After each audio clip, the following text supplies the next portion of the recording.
So in this week of the Seriousless podcast, we're talking about the rise of Skywalker. Well, before we kick into that, my name is Andrew Stoke. And you? I'm apparently hated by God because I had to watch more of the sequel trilogy. Yay! But it's over now. I'm ready to actually talk about it.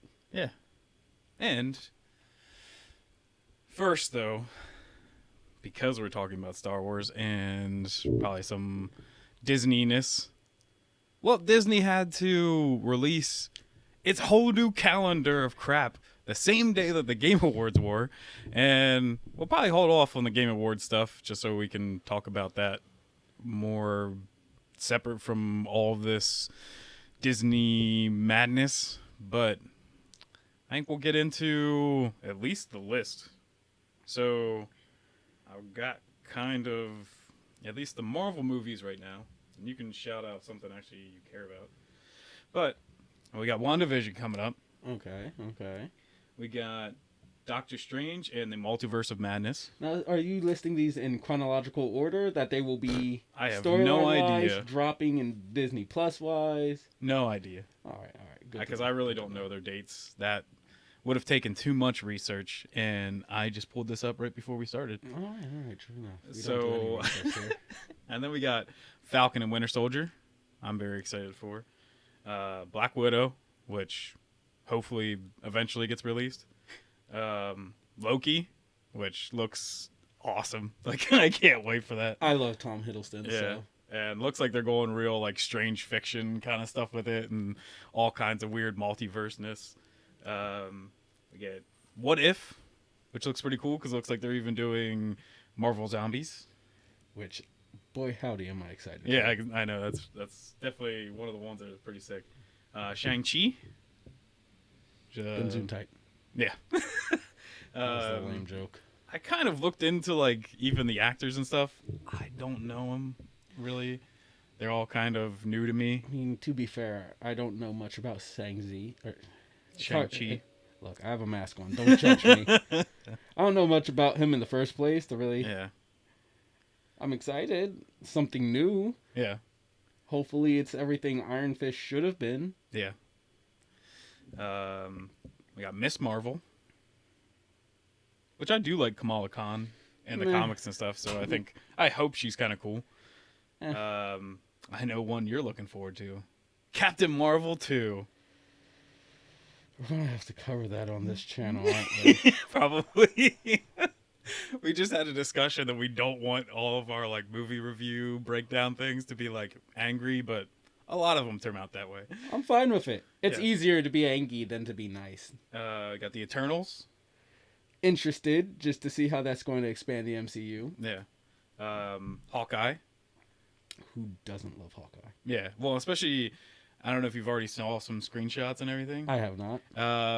Because they've taken pictures of like production and everything, and he's training.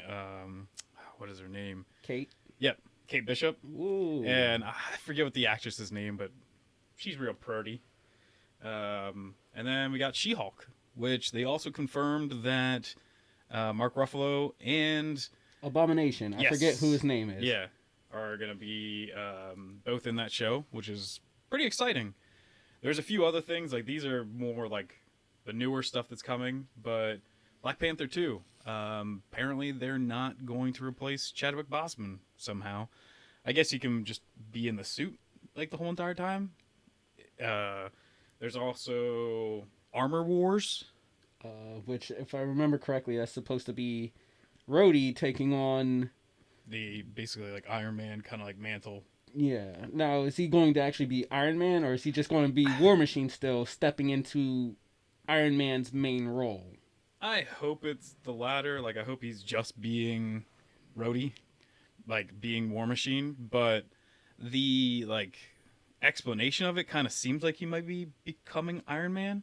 Because the world knows Tony's dead. Yeah. So I don't think... Like, what's the point of... At least doing back in that? the comics, when Rhodey was masquerading as Iron Man, it was because, you know, Tony was, I believe, drunk at the time, and Yeah. it was during the Demon in a Bottle storyline, I think. Yeah. think that kind of does it. Like there was some more like other updates and stuff for certain movies, but I think they're kind of like the biggest things. Any newer stuff on Spider-Man 3? Well, they didn't really announce stuff, but more stuff kind of leaked. Oh, And Thor: Love and Thunder, wasn't Christian Bale Oh, signed yes. on as Gore the God yes, Butcher? the God Butcher. Yes, forgot about that. I didn't. Oh, and Fantastic Four has been announced. Forgot about that. Yes, we don't know a cast or anything yet. A lot of people hope John Krasinski is Mr. Fantastic, but that's I hope all Michael we B. can... Jordan gets to be the Human Torch again. yeah. And that's not even sarcasm. That's the Yeah. only reason I went to see Fantastic Four Stick. Yeah. Was because I like Michael B. I Jordan. believe it's just called Fan Four Stick. Oh, is that what it... oh, whatever. I'm out of the fucking loop. Leave me alone. I'm old. But yeah, like I think we'll actually make separate videos, maybe reacting to some of the trailers, because there's a lot of actually cool stuff that happens in some of the Marvel trailers. I think I haven't watched all of them, so Yeah, I so decided to keep myself a virgin for when we do that. and then we go to Star Wars, which we get Visions, which I remember looking up, but I don't think it's that special. Like it's just kind of like, I don't know, someone seeing visions. Andor, I don't care. I didn't like Rogue One, and I don't like Andor's character at all in that movie. Like he's probably the least likable character in that whole movie, and they're like, we're gonna focus a whole series on him. I thought you said and or. No, well, that's basically it. I was very confused for about 3 seconds. Lando, which I don't know, I didn't see like a breakdown for that, so I don't know if it's old Lando or if we're gonna get more of Childish Gambino. I kind of want more Childish Gambino. I thought he was... I didn't like the movie he was in, but I thought he was a very fun Lando still. I gotta tell you something that's like I just love. So you know how in Star Wars Lando never calls Han, he calls him Han. But it's funny just because my dad, every single time he brings up Lando, he goes Landau. So I'm just like, he's just giving him payback without even knowing. I thought this was going to be the fact that Lando fucks robots, and I was going to go on a whole small tirade how about when Lando does it, it's okay, but when I try and stick my dick in the vending machine, it's not. Yeah, people will have problems with that. Hey, if it doesn't give me my money back, I'm going to get something out of it. That was on to be the punchline, I'm not lying. But, like, I think that might, like, they talked about a series with the stormtrooper, like, kids. Like, the people that left being stormtroopers. We're talking about Rise of Skywalker after this anyways. But the kids that basically separated from...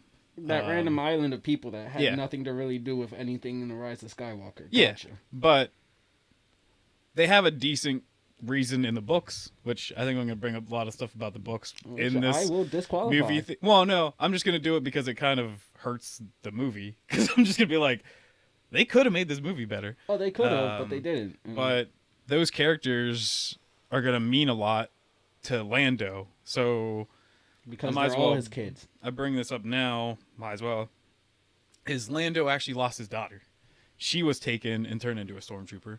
So that's why he kind of has that connection with the girl at the end and stuff like that. Ah, yes, the one that I've been struggling to remember the name of every time I sat down. Both times I sat down and watched it, I did not remember it. Yeah.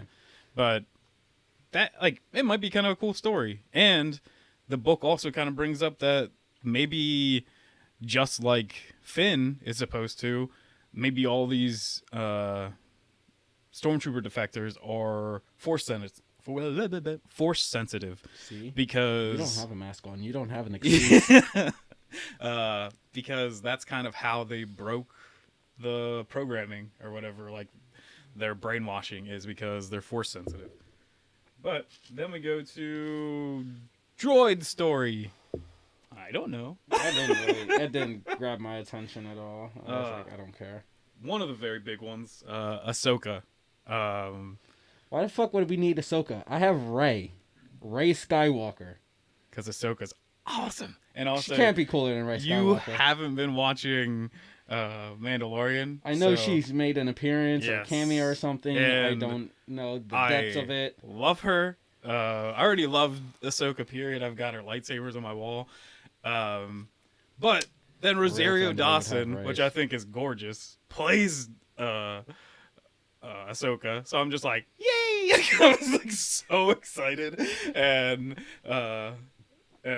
just way back then when like Rosario Dawson was on like Twitter and just being like super excited that she got to play this character, I was like, oh my god, I hope you get a series. And she probably know way before that she already had a series, but couldn't talk about it. And then now we're to probably my favorite of all, Obi-Wan Kenobi. Holy shit. Also, Hayden Christensen is coming back. I like bit my tongue, that's why I can't talk right. Oh, make your fucking excuses. But Hayden Christensen is gonna be Darth Vader I heard in that series, so that sounds like it's gonna be actually kind of cool. And like just like it's more like, yeah, a lot of people hated Hayden Christensen for his acting and stuff in it, but I'm excited for him to come back. And that also Ewan McGregor is happy. Yeah. Like he was just like, this guy was like my brother for like 10 years of my life, and now I get to see him again. This is gonna be great. Like, I don't know. I mean, I can understand why people hated Hayden Christensen, but I liked him as Anakin. Looking back now, I think a lot of the writing was more so. well, I don't know how good of an actor he is. I don't know him outside of anything other than Anakin. I would say there's stuff not so great. Like there's this really terrible like romantic comedy that he was in and stuff, but it's more apparently people even said that George Lucas kind of gave him bad direction and stuff too. That he kind of told him to be like really dry at certain times, like even with like the famous like I hate sand, like that stupid line and everything. So I don't know. We're gonna get kind of like a cop show, I guess. Rangers of the New Republic is gonna be just like Go Power Rangers. not that kind of Rangers. In Mandalorian, the second season, you run into more and more of the New Republic and how they're like running the galaxy as like policing it and stuff. And that's what the series is gonna be. It's definitely one I could do without. Like I don't need that. Like, But it could be fun. yeah. A new movie. It's like the first movie that they actually announced. Rogue Squadron. And it is actually going to be directed by the director of Wonder Woman. So I actually did really like the first Wonder Woman movie. I think it even actually kind of depicted World War One in a cool way. So I'm actually pretty excited with that. Like a way, like I say World War One in like a cool way of being like with superheroes and stuff in it, like to be able to make that work. And I think that was kind of a cool movie. So We can go down Wonder Woman some other time because Yeah. I don't think it was a bad movie, and at No. the time it was by far DC's best movie in their fucking extended universe. Yeah. But it's very Captain America 1 to me in the sense Yeah. of it's rather bland and boring. it's swimming in sevens. It's not anything spectacular. Probably but would have gave it a 6, but Bad Batch. They started off actually the last season of Clone Wars with the Bad Batch, so it's kind of like their way of bringing back the Clone Wars without being the Clone Wars and still getting the like that same crew of clone troopers and stuff like that. And I guess we get to see like a little bit more of what happened to those clone troopers afterwards. And then the Acolyte, which I don't think I have anything on. I don't remember. you're the Star Wars nerd here. Yeah. That's up to you to fucking know. So- I have no idea. Yeah, someone can fill us in on that, but I think that's basically it. I don't know if anything's a shining star to you or anything you're really looking forward to. Season 2 of The Mandalorian when it fucking finishes. Ooh, yeah. It's only got like one more episode. Oh, really? Yeah. Oh, cool. Well, I get to binge that soon. Yay. I'm kind of excited to see Obi-Wan Kenobi. I'm a fucking A. I like Darth Vader. B. As I've stated, I have no problem with Hayden Christensen. Yeah. And C. Ewan McGregor. So Yeah. it's a fucking win-win-win to me. Yeah, that's more like I just can't wait for like whatever the first episode of him just to be. Well, hello there. Yeah, it's gonna be great. Jinx, you owe me a fucking soda. But I'm also kind of excited for the Bad Batch. Yeah. And Alkalades, because I have no idea what it is. So Yep. It might be cool. Might be cool.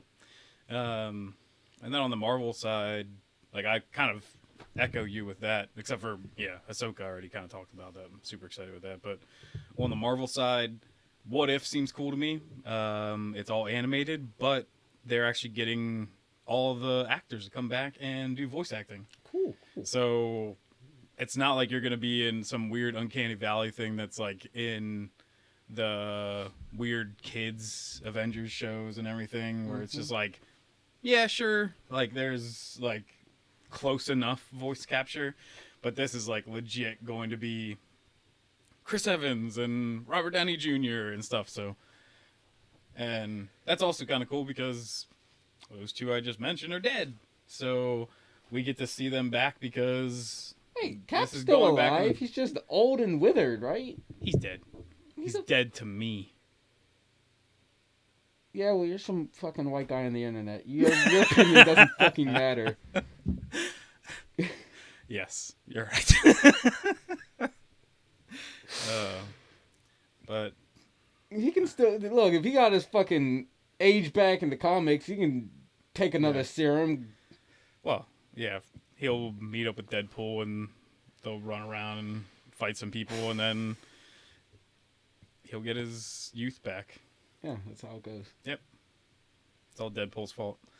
I am excited for the Multiverse of Madness, though, just because it's the real first dive into it, and who knows what the fuck this could open up. Fantastic Four, X-Men, Deadpool, other Marvel properties that we haven't seen, the What If stories. It's perfect time for it to come out, because now some shit from there can leak in. I am very much excited. Yeah. All right. Well, do you have anything else you would like to talk about before we jump into what is at least the last of the sequel trilogy?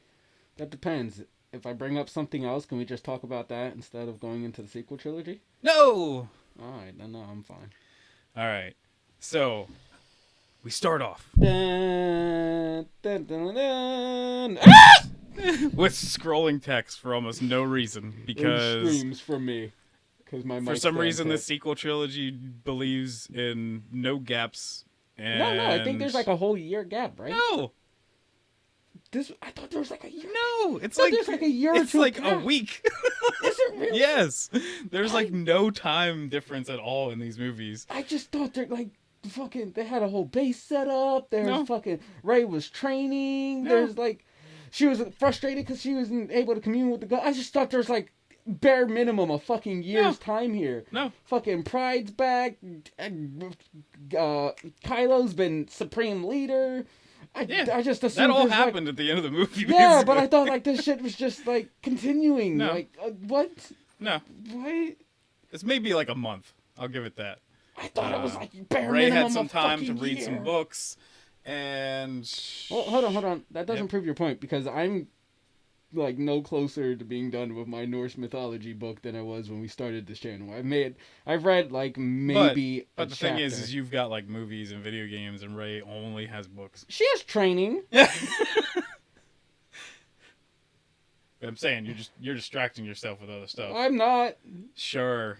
They're distracting me. I'm not distracting myself. I am a honest boy. All I wish to do is read. So you tell me where they start this movie off, and I'll tell you where you're wrong, because then the book tells you different. The books are disqualified. Yeah, I know, but I just want to I just want to fill you in on what's actually supposed to be going on. I don't know. 10 years later, Supreme leader Kylo Ren is moonwalking into villains on Mustafar. Okay, so yes, that's Mustafar, but really they don't even ever tell you that. in the movie. Oh yeah, no, they don't. That's just something I knew because people online were like, "That's Mustafar." Yeah. So on top of that, they make it like with all this like super dreadful music and stuff. Like, oh my gosh, like Kylo Ren is really being evil, and he's killing all these innocent people. I don't know they're innocent. Fuck them. Exactly. And then you find out, because then they write it in the book, that they're definitely not innocent because they're acolytes of Darth Vader. They're from Darth Vader's castle on Mustafar, and that's the whole reason that Kylo Ren is there. Shouldn't like Kylo Ren be their biggest fucking fan then? No, apparently not. So Kylo Ren, which we know, is actually going after the Sith Wayfinder. But on that planet, he doesn't just find the Sith Wayfinder. He finds this giant that just want to say like crawls out of like this swamp, and it's really being controlled by this gigantic like eye like thing that's on its head, and that's what actually controls this whole giant thing. And the giant is then what talks to Kylo and lets him know where the Wayfinder is. This is fucking wild. What I know, dude. Like, how is this not in this movie? That would have been amazing to see. And instead, like, nah. He just fights a few guys and stormtroopers die, and then he just gets the Wayfinder in like a little treasure chest thing and leaves. Like, what? Before we even go to that, you mentioned the opening crawl that you don't think we should have. And I can agree that we shouldn't need it. There's a gnat in your room. I can see it flying around. Yeah, I saw it want too. to get punched. But the opening crawl, like the very first fucking words, barring the title, is "The dead speak. Emperor Palpatine is back, motherfucker."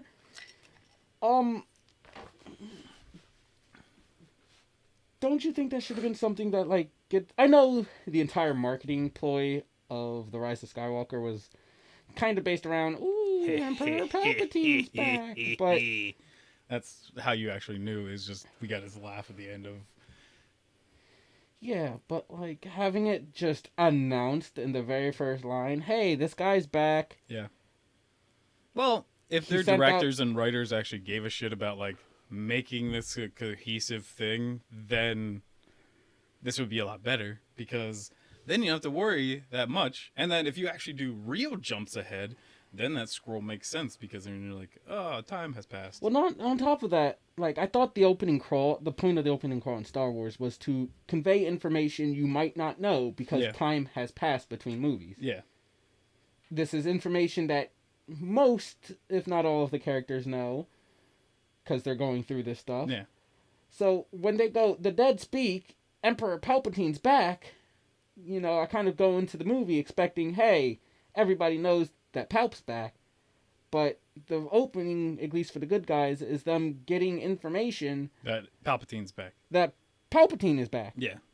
Like, so why not just erase that line and just go, Supreme Leader Kylo Ren's on a mysterious mission to find a threat to his power and snuff it out. Yeah. Ooh, what could that threat be? And that could be like a big twist later on that, hey, Palpatine's back. Surprise, but doesn't matter if it's a twist later on. It's fucking stupid regardless. My second point is just Kylo Ren's moonwalk kill. I do actually like it, though. There's a lot of like, so watching this movie, especially after talking about so much anime last week, I was like, this movie is so anime. Like, it's so goofy anime too. Like, even the ending, that super long monologue and stuff like that with like Palpatine and her without her making a decision. Ridiculous. I was like, this is the most anime thing ever. Like, people might say they hate this, but I guarantee those same people also watch anime and have seen monologues like this like 1 billion times about take my power and you can be the evil. And I'm like, oh, this is just anime. Like, I was just like, that's just anime, but shittily done. This is just, no, dude. Like, I almost could take, you could say shittily done, but this is almost 1-for-1 anime. Like, it is, but at least anime makes it most of the time it fits the world. I would also say, like, the action in this one is amazing compared to the others.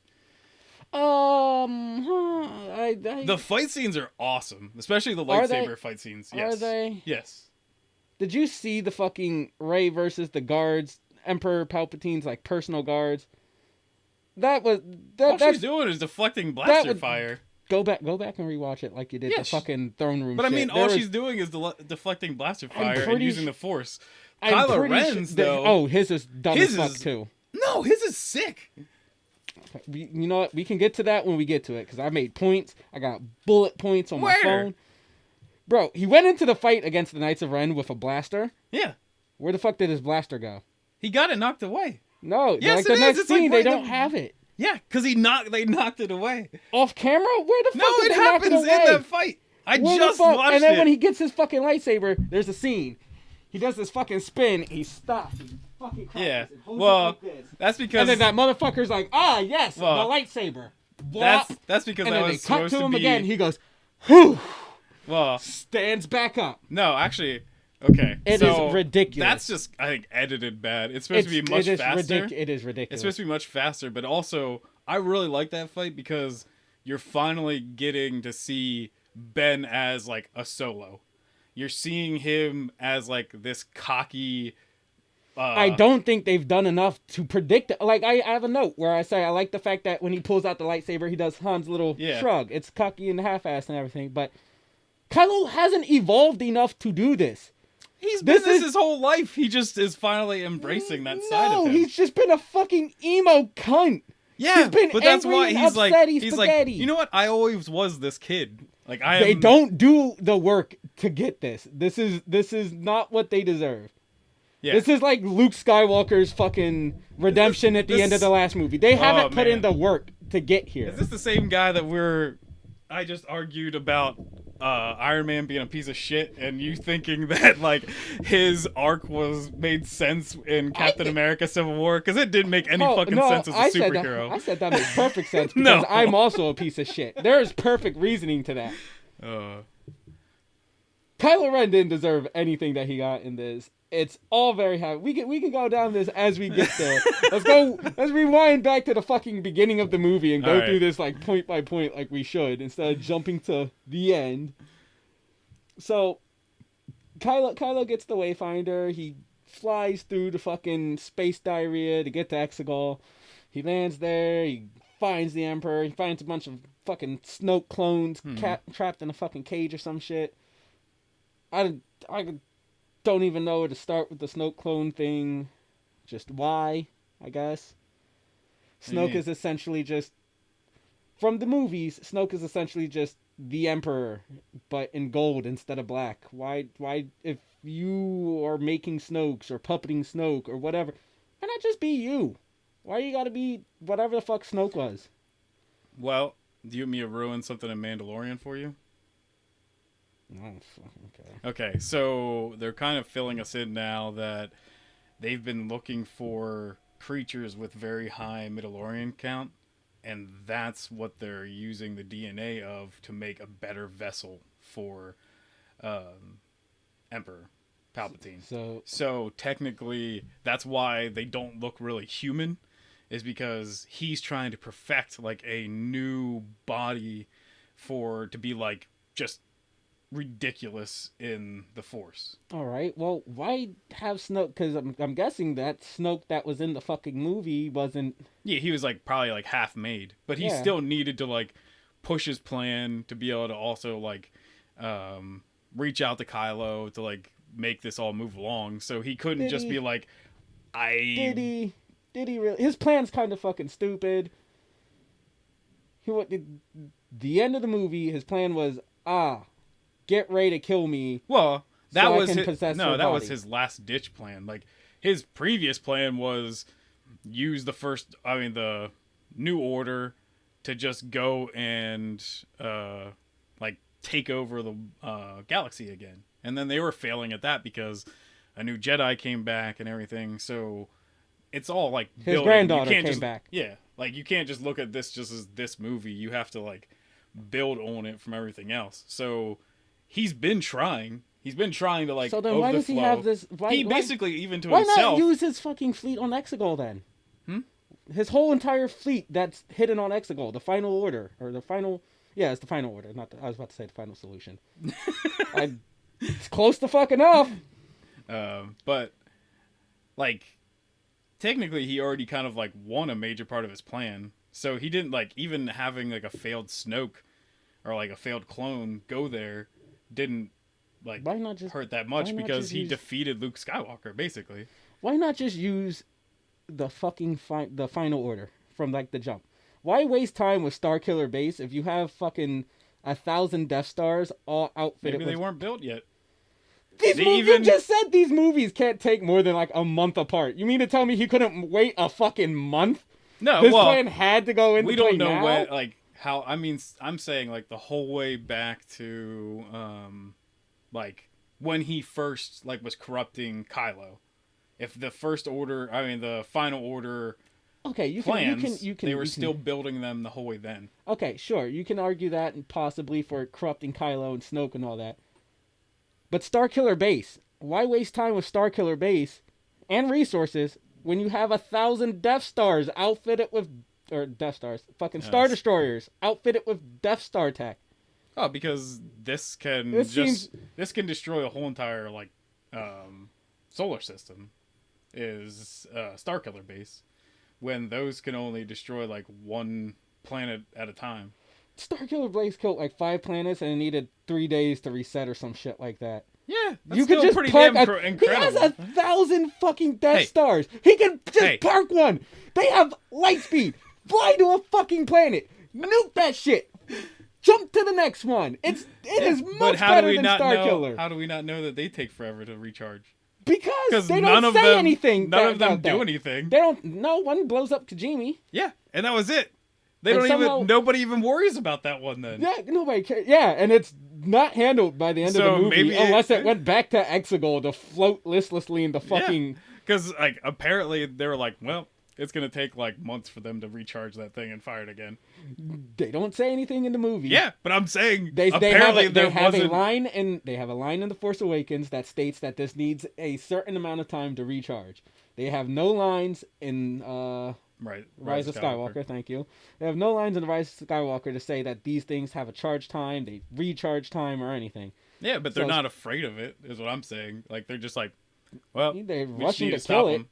The whole movie. Well, yeah, but not that one. They're just like, oh yeah, they completely let that shit go, and I think that's just because the movie is poorly written, or our heroes are complete idiots. You've seen how fucking Rose and Finn went on the last one. Yeah.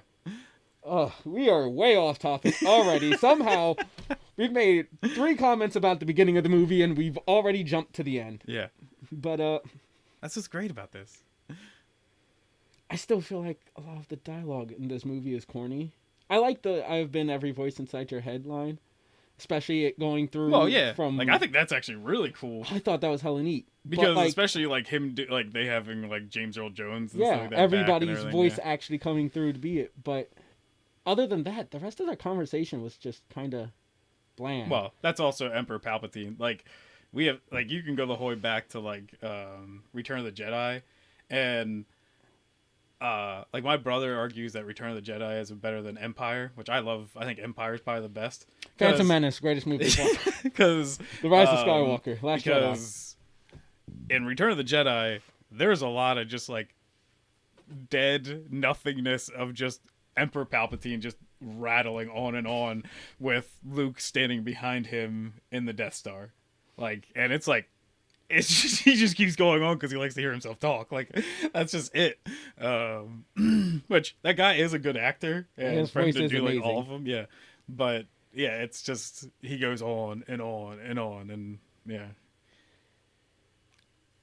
Still, I doesn't take away from my point that I think the dialogue for their scene was kind of corny. Yeah, but they definitely could have been written better. And then I go on to ask, why the fuck are the Final Order ships built underground? Like, why do you have to raise them Didn't through understand the floor? that either. Do you guys not have doors on Exegol, hangar doors, something? He just like, there's still people like working on them underneath the ground, and they just all died. He's just like, this is a part of the plan. Also, why did Palpatine like announce his return and his intentions before his fleet he was launched ready? it, yeah. Like, why not just send a Star Destroyer to each planet and Well, then be but like, "Hey apparently guys, he didn't announce it to anyone except for the Empire. is that what it was supposed to be?" Because Well, they're because like, we don't find out well, except for the the Resistance spy. find out But from the that's what I'm spy. saying. Because the fucking the crawl, it says that he's Yes. made an announcement. It doesn't say just to Just the to the Empire. It says he's made an announcement. Yeah. So who the fuck is? God, this movie is. Hello, everybody. It's me, Emperor Palpatine. I'm back. I've got ships and junk. Come see me. Yeah, what is this? Fucking Michael Scott patrolling as Emperor Palpatine? All right. Well, like, how else did he make his thing? Like, because apparently it, like, well, I think they do say what the original message is in the book, and I don't remember, but it's just like Kylo is so pissed off to go find him. It's like so. It's more like he was just like egging him on, like, "Hey, if that whiny little piece of shit Kylo Ren's out there, send him my way." Like, I like to think that was just nothing but dead screen, and then it's just the end of the actual commercials hyping up the movie, and you just hear him laugh, yeah. and everybody's like, "Oh my god, Yeah. Palpatine's back!" Everyone knows his laugh. So I guess now we're on the Millennium Falcon. Yeah, and I actually have a compliment very Yeah. early in the movie because I like them, Poe, Finn, and Chewie playing the Yeah, fucking that's space awesome. chess, checkers, whatever Yeah. the fuck they're playing. Let the Wookiee win.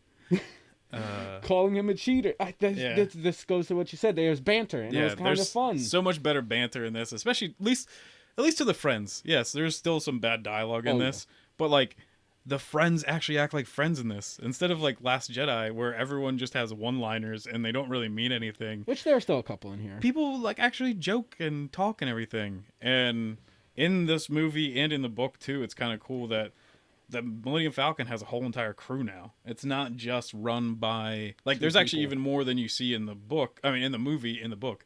And it's just kind of cool that like, yeah, this is a giant ship. It makes sense that there'd be so many more people on it, like running it, keeping it going and everything. So I'm really happy that they finally did kind of do something with that.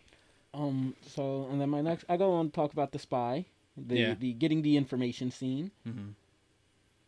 What information did they get from the spy? Palpatine back. All right. So, did they really need that long ass cable? I guess USB. It wasn't. So it's not just R2D2. like, hey, this is just from this word of this guy's mouth. They probably got the actual recording and stuff. They couldn't go to like their fucking neighbors since everybody in the galaxy, barring the Resistance, I guess, got it. Yeah. Who the fuck did he send this announcement Just to the New Order. Did he just email it to Kylo Ren? Is that what he did? He just sent this straight to Kylo, and he was just like, I also, fuck! I never understand. Like, I am a huge Star Wars fan, but I do not understand how data and like stuff works in it. I don't like, either. At some points, because they have like good, bad technology, so it's like.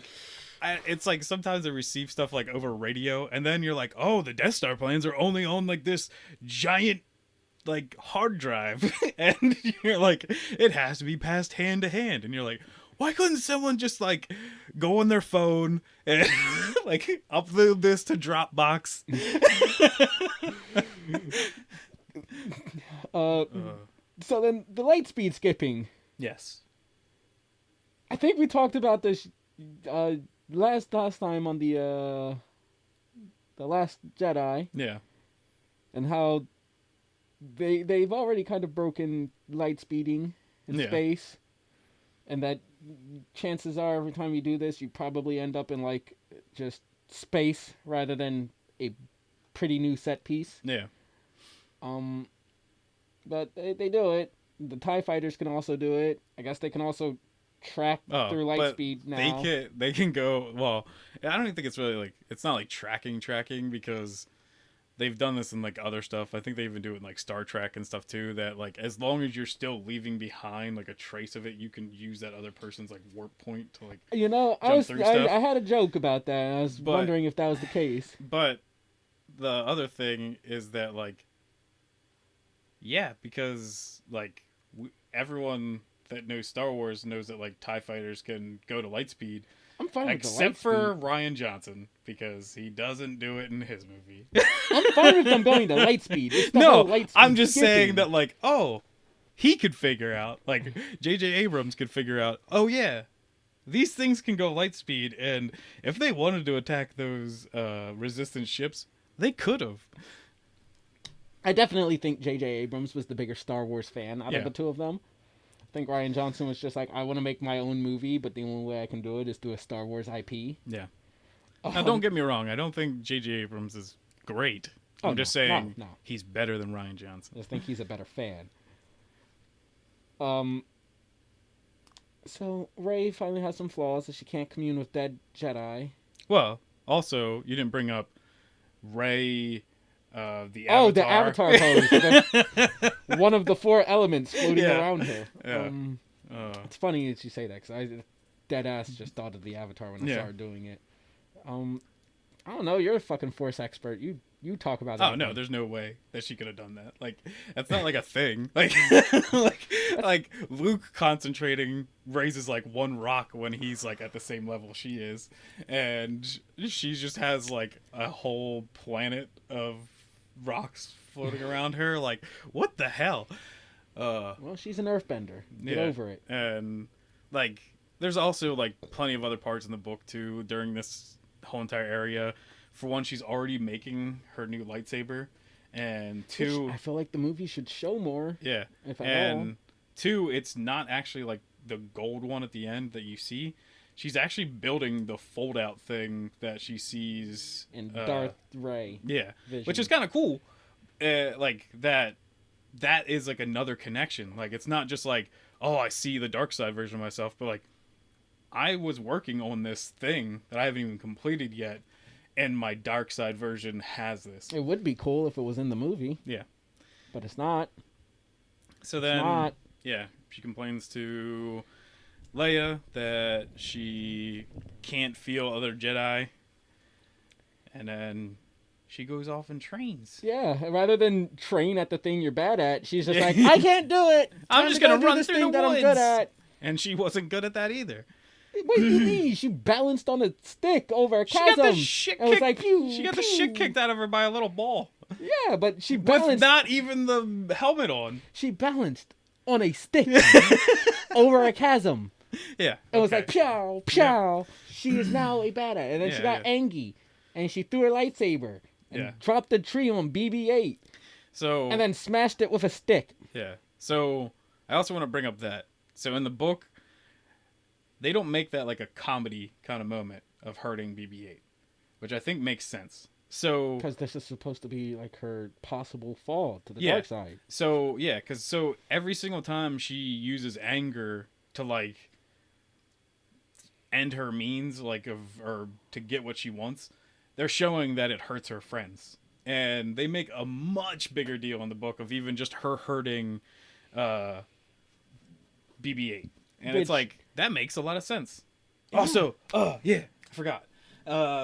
So before they get to the spy on the Millennium Falcon, I think it's Finn in the book is like looking for something in like old cabinets and stuff on the Millennium Falcon, and he finds a like data disc, turns it on, and it is a part that actually made me cry from reading the book, and it's just a video of Chewbacca playing with baby Ben and taking care of him. And it's just like, oh yeah, like it brings so much more character to Chewbacca, because you're just like, oh shit, like this guy raised Ben just as much as his parents, if not more, because they were busy running like the new rebellion and stuff.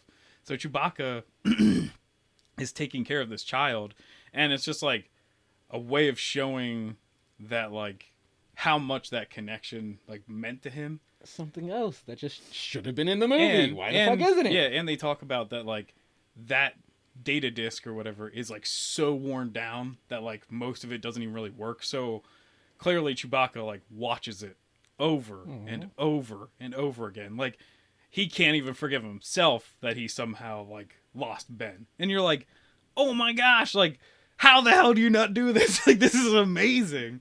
That seems just like common sense Yeah. to just put that in there. Like, why the fuck not? Like, I was like, oh my god. If I had a heart, I'd cry.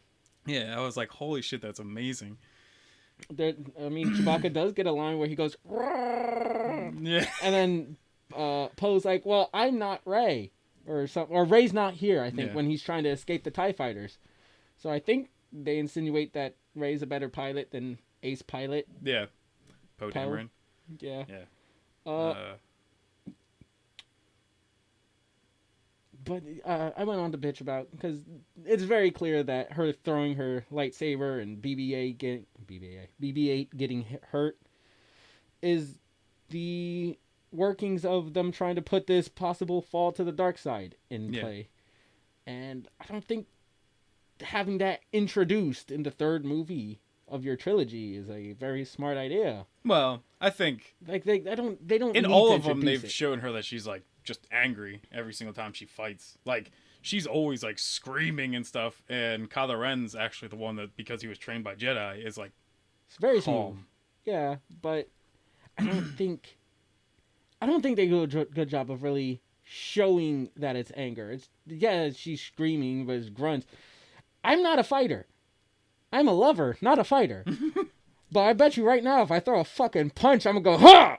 Yeah, I don't care if it's me dicking around. I'm but- still, ah! Okay, so though at myself, because I do love Star Wars a lot, in the like the animated stuff, everything, that's how Jedi are. I just want Jedi to say, I are actually am a fighter. I took Yeah. mission karate. I was told to supposed to do it when Jedi when you strike. are like just calm. Like, that's the way they're supposed to fight. That's why, like, even when we see I do want to cut you off. real Qui-Gon quick. Jinn versus like Maul.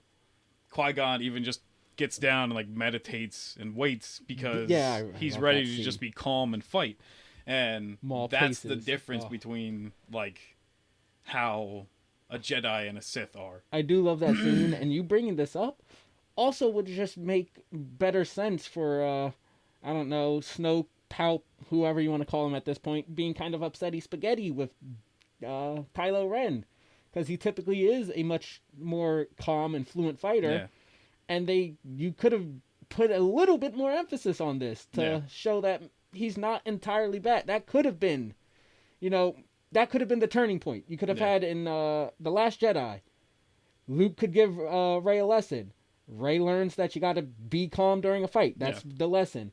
She sees or remembers that Kylo is typically kind of calm when he fights, and goes, well, if that's the case, there must be some Jedi teaching still in him. He must be a Jedi. That could be the part of the reason she wants to bring him back to the light. But once again, these movies don't combine very well That's because probably they had directors that clearly didn't like each other and literally wrote things in their movie to attack each other. Like, maybe when you're handling a something billion-dollar trilogy or franchise in general, you should have a Get game some plan beforehand. consistency.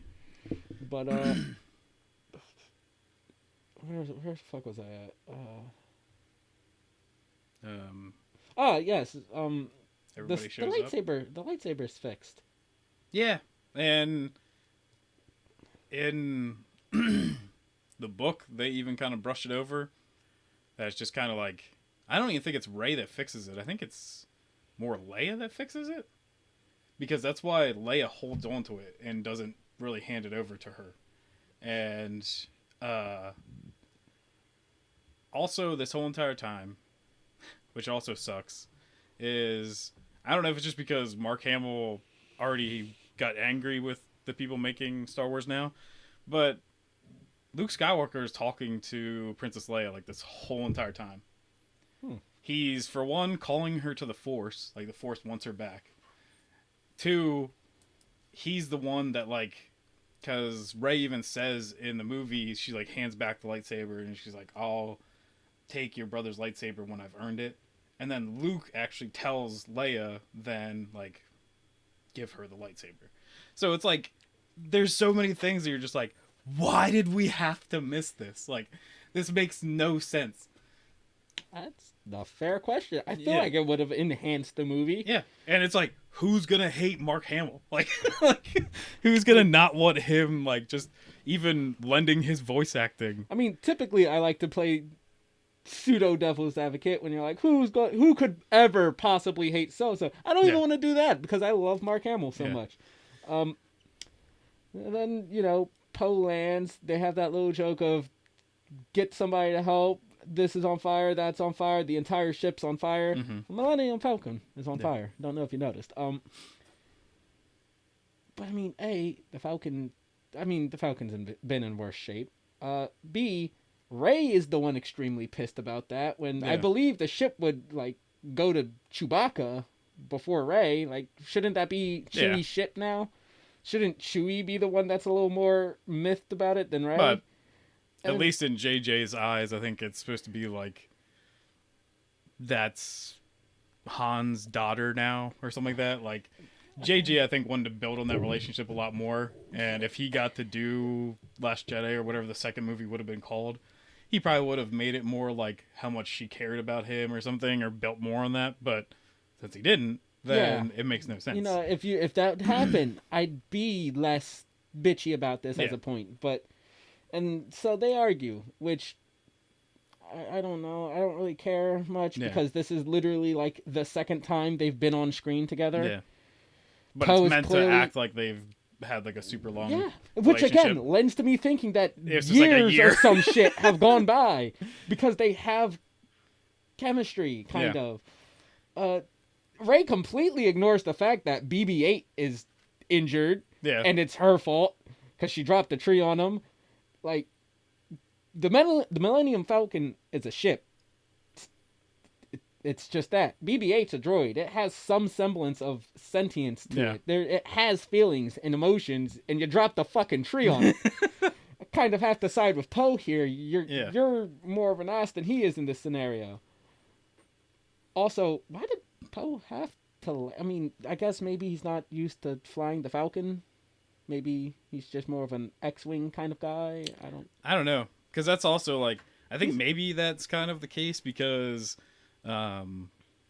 he also kind of like hits the Falcon on like a wall, and then Chewie's like, and he just looks over, he's like, I know, like, because it's such a bigger ship, I think, than he's used to or something. I feel like that's a great line to throw in there, because when you have your character who's been built up as this ace pilot for 2 movies now, struggle to outfly like 3 TIE fighters, which something that constantly gets done. It seems a bit weird. Thinking a little more into it, I guess you can piece together some pieces to a puzzle, but you still need to probably explain that one a bit more. So now everybody knows that Palpatine's alive. This is the part where they talk about Grandfather Sheev being back in the flesh. And they have like fingies. One guy that can interpret this stuff because he's the same guy we see every time. It's like the one dude from The Hobbit. He's like the dark science, cloning, secrets only the Sith knew. And again, I was just like, who the hell are you? Well, no, I was more so like, wait, weren't the Jedi's the ones who were using clones for a while?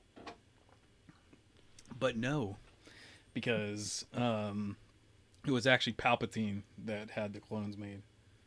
But didn't Obi go to the place where the fucking clones... Didn't he talk with the cloners? But they tell him that the Jedi that had them make it is... Oh, damn, I'm going to forget his name now.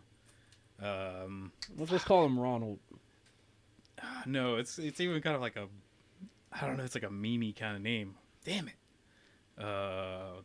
Whatever. Ronald G. Thang. But, so, they say that this Jedi came and told him to do this. Well, this Jedi has been dead for a while.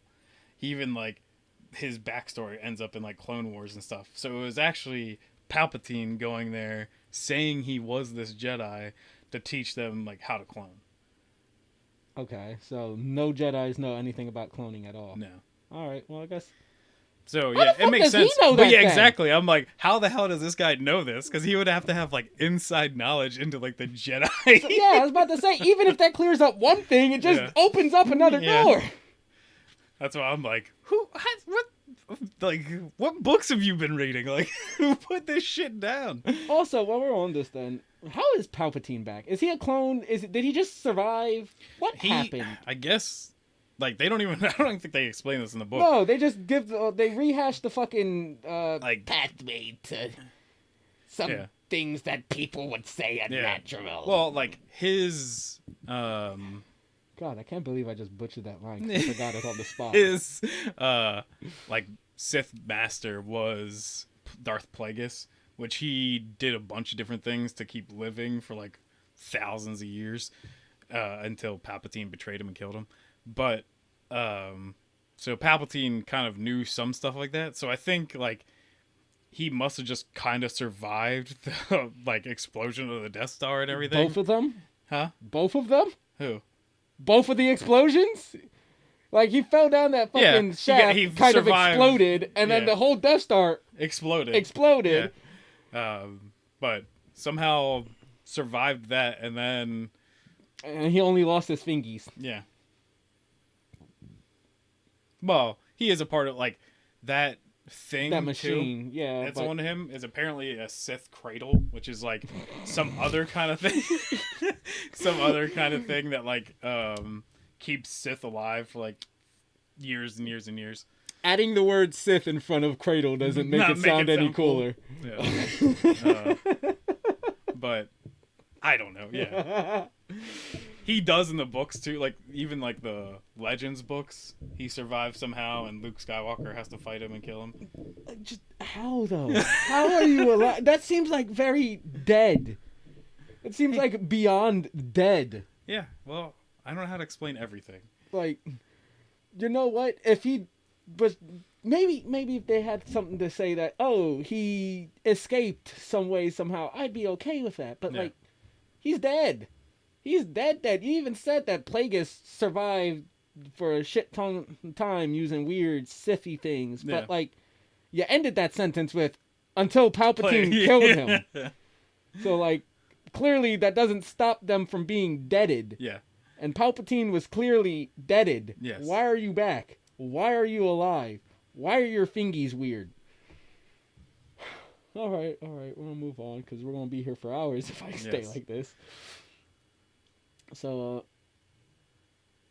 why during his time on Exile was Luke looking for Exegol and not... Why didn't he mention this to Rey at all, possibly, if he decided to train her? Or if she was going to, like... Well, it wasn't during his exile or whatever. Beforehand or whatever. Yeah, this is before.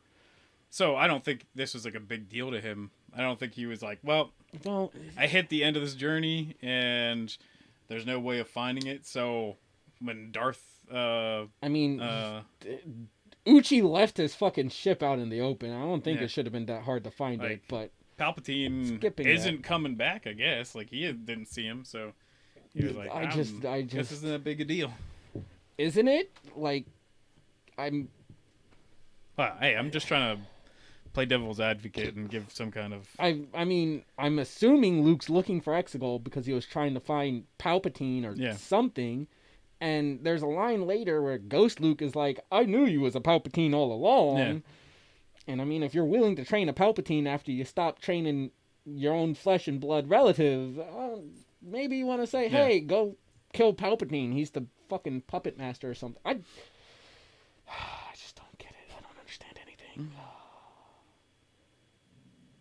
You're also trying to make sense between Last Jedi and... Yeah, I know, but like I said, the only thing I consider when watching a movie are the movies that predate it and are tied to it. I don't consider the books or any of... Well, even the books don't explain it. Yeah, I know, because they don't know how to be like, well, this one person wrote it like a piece of shit, so this other person tried to fix it, and... all I have to go off of is the previous fucking movie, so I have to. So Rose didn't make it into this movie, really. Yep, because nobody likes her. I mean, I didn't care that she didn't make it into it. I also wouldn't have cared that she was in it. Like I said, I kind of hate Rose from The Last Jedi, but that's because I hate that movie and the direction, and I don't think... Well, her character also means nothing in the whole... Oh, yeah, in the grand scheme of things, it doesn't, but I feel like if handled properly, she could have. Yeah. So But I mean, I'm not miffed that so- she's out. I'm gonna add another thing on top of that character. We didn't need any of these characters in the first Oh, place. by far. You no. needed maybe the 3 that we started off with Poe, Rey, and Finn, and that's it. I don't know why we added Hope. I don't know why we added like Holdo. I don't know why we added all these freaking morons. And then we go to this movie and we have to add like 15 more characters. Like, I'm okay with the old characters coming back. They're already established. But why do you have to continue to add people that you don't build on enough? Like, No, I would be okay with it if they built on them. yeah, but they're not They going don't. to. Yeah, You don't have no. enough time. It's a movie. It's not a TV show. Like, they don't have enough time. You build only on like your core characters because that makes sense. Like, this Disney is even announced goes their in- spin-off for Rose. well, that's probably they probably were thinking about it. So, like, even you go to like a writing class, they'll tell you if you're writing like a book or a comic or a movie or whatever to focus on like only like 3 characters to start off with because it's way too hard to like throw a dozen people in. Like, it's just dumb. So that's why even things like Lord of the Rings, when they eventually do have like 7 different members of the Fellowship, you're like, well, look how it paces it. Like, it really paces it out slow and then starts to add people, and then they explain like who that person is.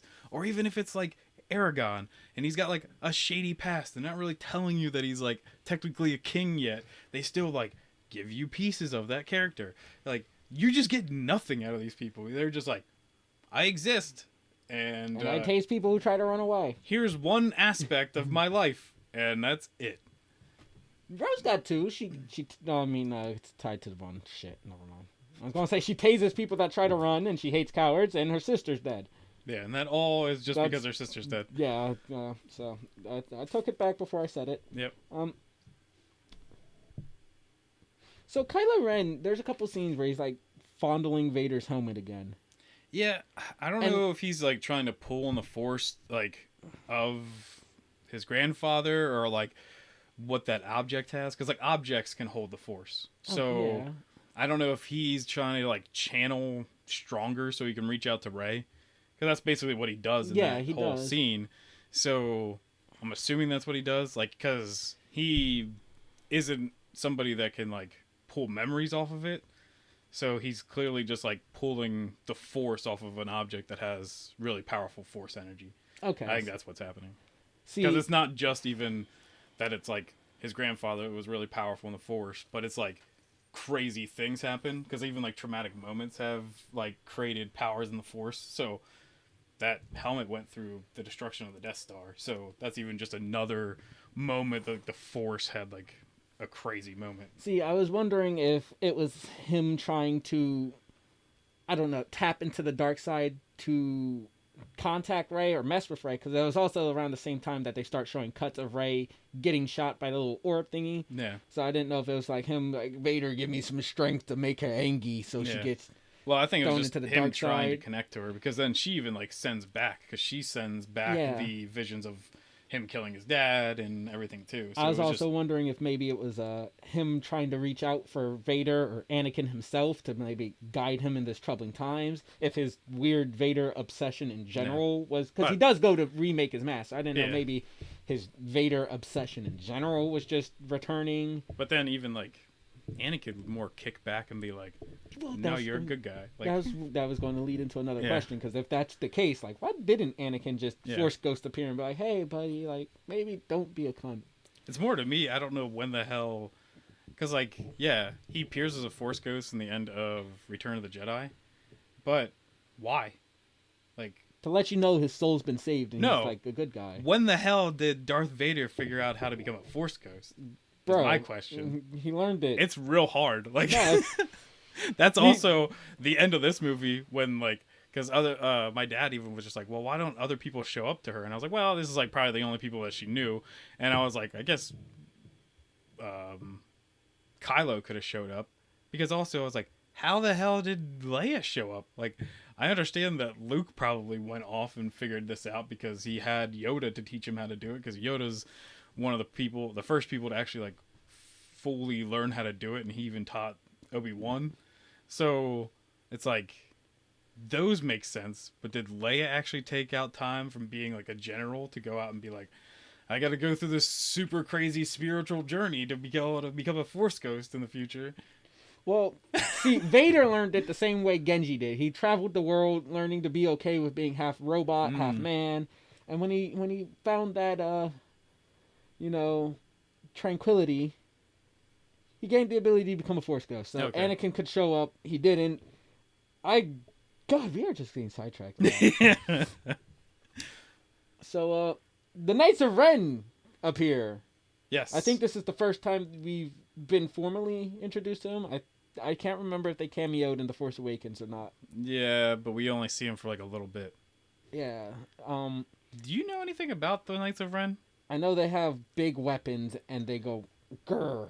But I also know they're ghouls because those stormtroopers said it when they walked by. In your head, who created the Knights of Ren? Somebody who made like a better story than what's portrayed in the sequel trilogy.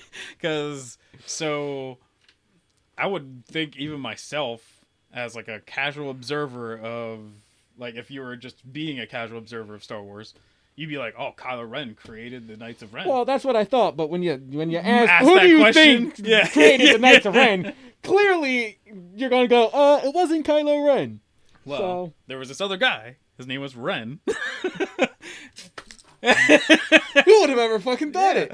So he actually even like fought Luke and Ben when he was Ben, and he is like Force wielder and everything, but he doesn't subscribe to either sides of the Force.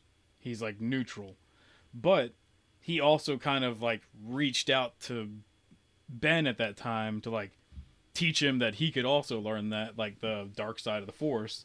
And he created the Knights of Ren. Kylo then, because of learning that stuff, reached out and like felt Snoke. So that's how like all of this kind of like snowballed, which once again is not in anything that make like to tell you anything. But like I just feel like it's good because also in the book, the Knights of Ren for a while didn't even respect Kylo. Like they were just like, he's not worthy to us be around. So now that Kylo is powerful again and he's like the supreme leader, he was like, well, I'm gonna go and prove to myself, to them, that I'm like powerful enough. So he does in the book, which you don't see in this, and then also then because of like rejoining them, that's when he wants to get his helmet rebuilt. And so then, he can look cool with his Sith boy band. Well, and like so there's like so many cool things. So like the helmet, the way it's being like repaired is the same thing of in like Chinese culture when like really expensive vase gets cracked. Oh, fuck, I used to know the name of it. They seal it in with gold, and it actually makes really it pretty. A lot stronger than what the vase really originally was. And it's super pretty. Yeah. So this is what they're like this like ape design guy does, like as like he is even like a Sith engineer or something like that. Like so this guy has also like there's so much lore to like everything. That's so I'm like, cool, man, though. Like I know people don't read books, but it's cool to read this. Like this thing, like this character they go to is like been around for a very long time, has worked with other Sith and is like a Sith engineer, and they bring the helmet to him and he does this inlay so that the helmet can be like that is back. Super cool. I did not know that. Yeah. I'm so cynical of anything anymore that I just assumed it had the red glowy bit so Disney could sell more toys. No, like it has like a really cool like meaning to it and everything. I never thought they'd pull from fucking Asian traditions for that. That is genuinely super neat. Yeah. That's I want that helmet now more than his original. So they go to desert planet number 842. Yeah. I forgot the name of it because I didn't write it down because it's not important. Then this is probably like one of my favorite jokes in the whole thing because I love when people just make fun of C-3PO. We go straight to the same stuff. So I just love that they're like, he just walks up and they're like, what is going on here? And he's like, oh, this only happens every 32 years. 42 years. And he's like, tell them all the things. And then they all just like, and Finn's like, oh, this is great. And he's like, oh, I believe so too. And everybody just stops and looks. Turns around and then even C-3PO is just like, and Also, just from watching like behind the scenes and everything, I love on top of all this that like yes, they continue to make fun of C3PO, but then on top of that, the cast also just loves making fun of the actor that plays C3PO because so he hates being on desert like these like desert shoots and everything because everything gets inside of his suit. It's really hard for him to walk, period, so it's even harder to walk on sand. So people just like and then it's like super hot inside. So then everyone messes with him even more. So it's just like, dude, this is amazing. That poor guy. Yeah. As an ex-candy bar, I kind of know how he feels. I genuinely love that though. I also, because the first time when I saw it in theaters, I didn't peep the line. And you can argue it still doesn't make sense that there are stormtroopers just chilling in this desert, but I don't care. I like the fact that Poe makes a line that you know, stormtroopers are typically sent to crowds like this. Yeah. So when they run into one later, it's less so something out of the blue. Because they're still patrolling the galaxy and everything. And I think it's also cool that, like, once again, more banter, like, real life kind of jokiness instead of it just being, like, deadpan lines. Hey, everyone, just make sure you keep your heads down. Especially you, Chewie, because Chewie's giant. Yeah. So then you literally, it's not even just like an ADR after fact, like, hey, this actually would be a great joke. No, this giant Chewbacca is like trying to creep down lower and stuff. And you're again, like, this is great. It pays off because when Lando comes to the save, spoiler, Lando comes to the save. When Lando comes to save them, he's like, it's kind of hard to hide a Wookiee. Yeah. So these jokes pay off. This is, The Last Jedi, I've made a lot of critiques where I was like, they really seem like they're trying to pull off some Marvel-style humor. Yeah. This is them actually pulling off Marvel-style humor. But then we get to the point where this random child walks up to Rey and Rey alone, gives her a necklace, and it's like, what's your name? Yeah. What's your full name? Yeah. And she's That's not like, good enough. What's this movie called? Like, I get it. There's this theme of I was about to say friendship. Family, yeah. Yeah, family. But my God, can you be any more on the fucking nose? Yeah. Just tone it back. A lot of dyad, a lot of family weirdness in this movie. You could have very much, in a much more subtle way, conveyed this. And then it's made even worse because not even like 5 seconds after the kid gives her this fucking necklace, Kylo's like, bring, bring, bring, bring, bring, bring, for Skype. Yeah. Sup? This is one of the parts where I kind of critique the dialogue a little bit because he's like, the next time I see you, I'll turn you to the dark side or something. Mm-hmm. And she's just like, we'll see about that. Yeah. You're going to come up with a better line there. I could understand it. Maybe she can't come up with shit and they mock her for it or something. Yeah. Or it's played for laughs, but that was kind of just lackluster. I will say, though, like, people can say what they want about Adam Driver, but I think he's actually a good actor when you give it to him. Like, a lot of his lines and stuff like that, he delivered, like, amazing in, like, some of these parts. And I'm like, even outside of his lines, even just his movement when he fights and stuff, he's really great. That's why also, like, I think really the best fight in this movie isn't the ones we talked about earlier. It's the one on the Death Star, which we'll get to. Because I just love that, like, he's almost putting, like, no effort in, and she's just, like, losing her shit. And he's just, like, I love the beginning, too, when he's swinging at her, or when she's swinging at him, and he's just like, when you're just like, that's sick. It's still just... I can't get over the moonwalk. The fucking fire raises up too when he does it. Yeah. So weird. So on top of this whole thing, so we just discussed about their like good/bad technology in Star Wars, except for they get this necklace for like 5 fucking seconds, and they're just like, "Hey, it comes from this exact planet," and you're just like, "What the hell?" Like. And you know what?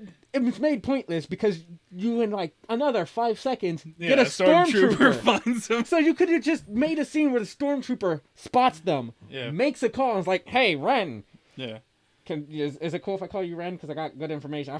I found Rey and company. You want to just come get them? We're on fucking Desert Planet 893.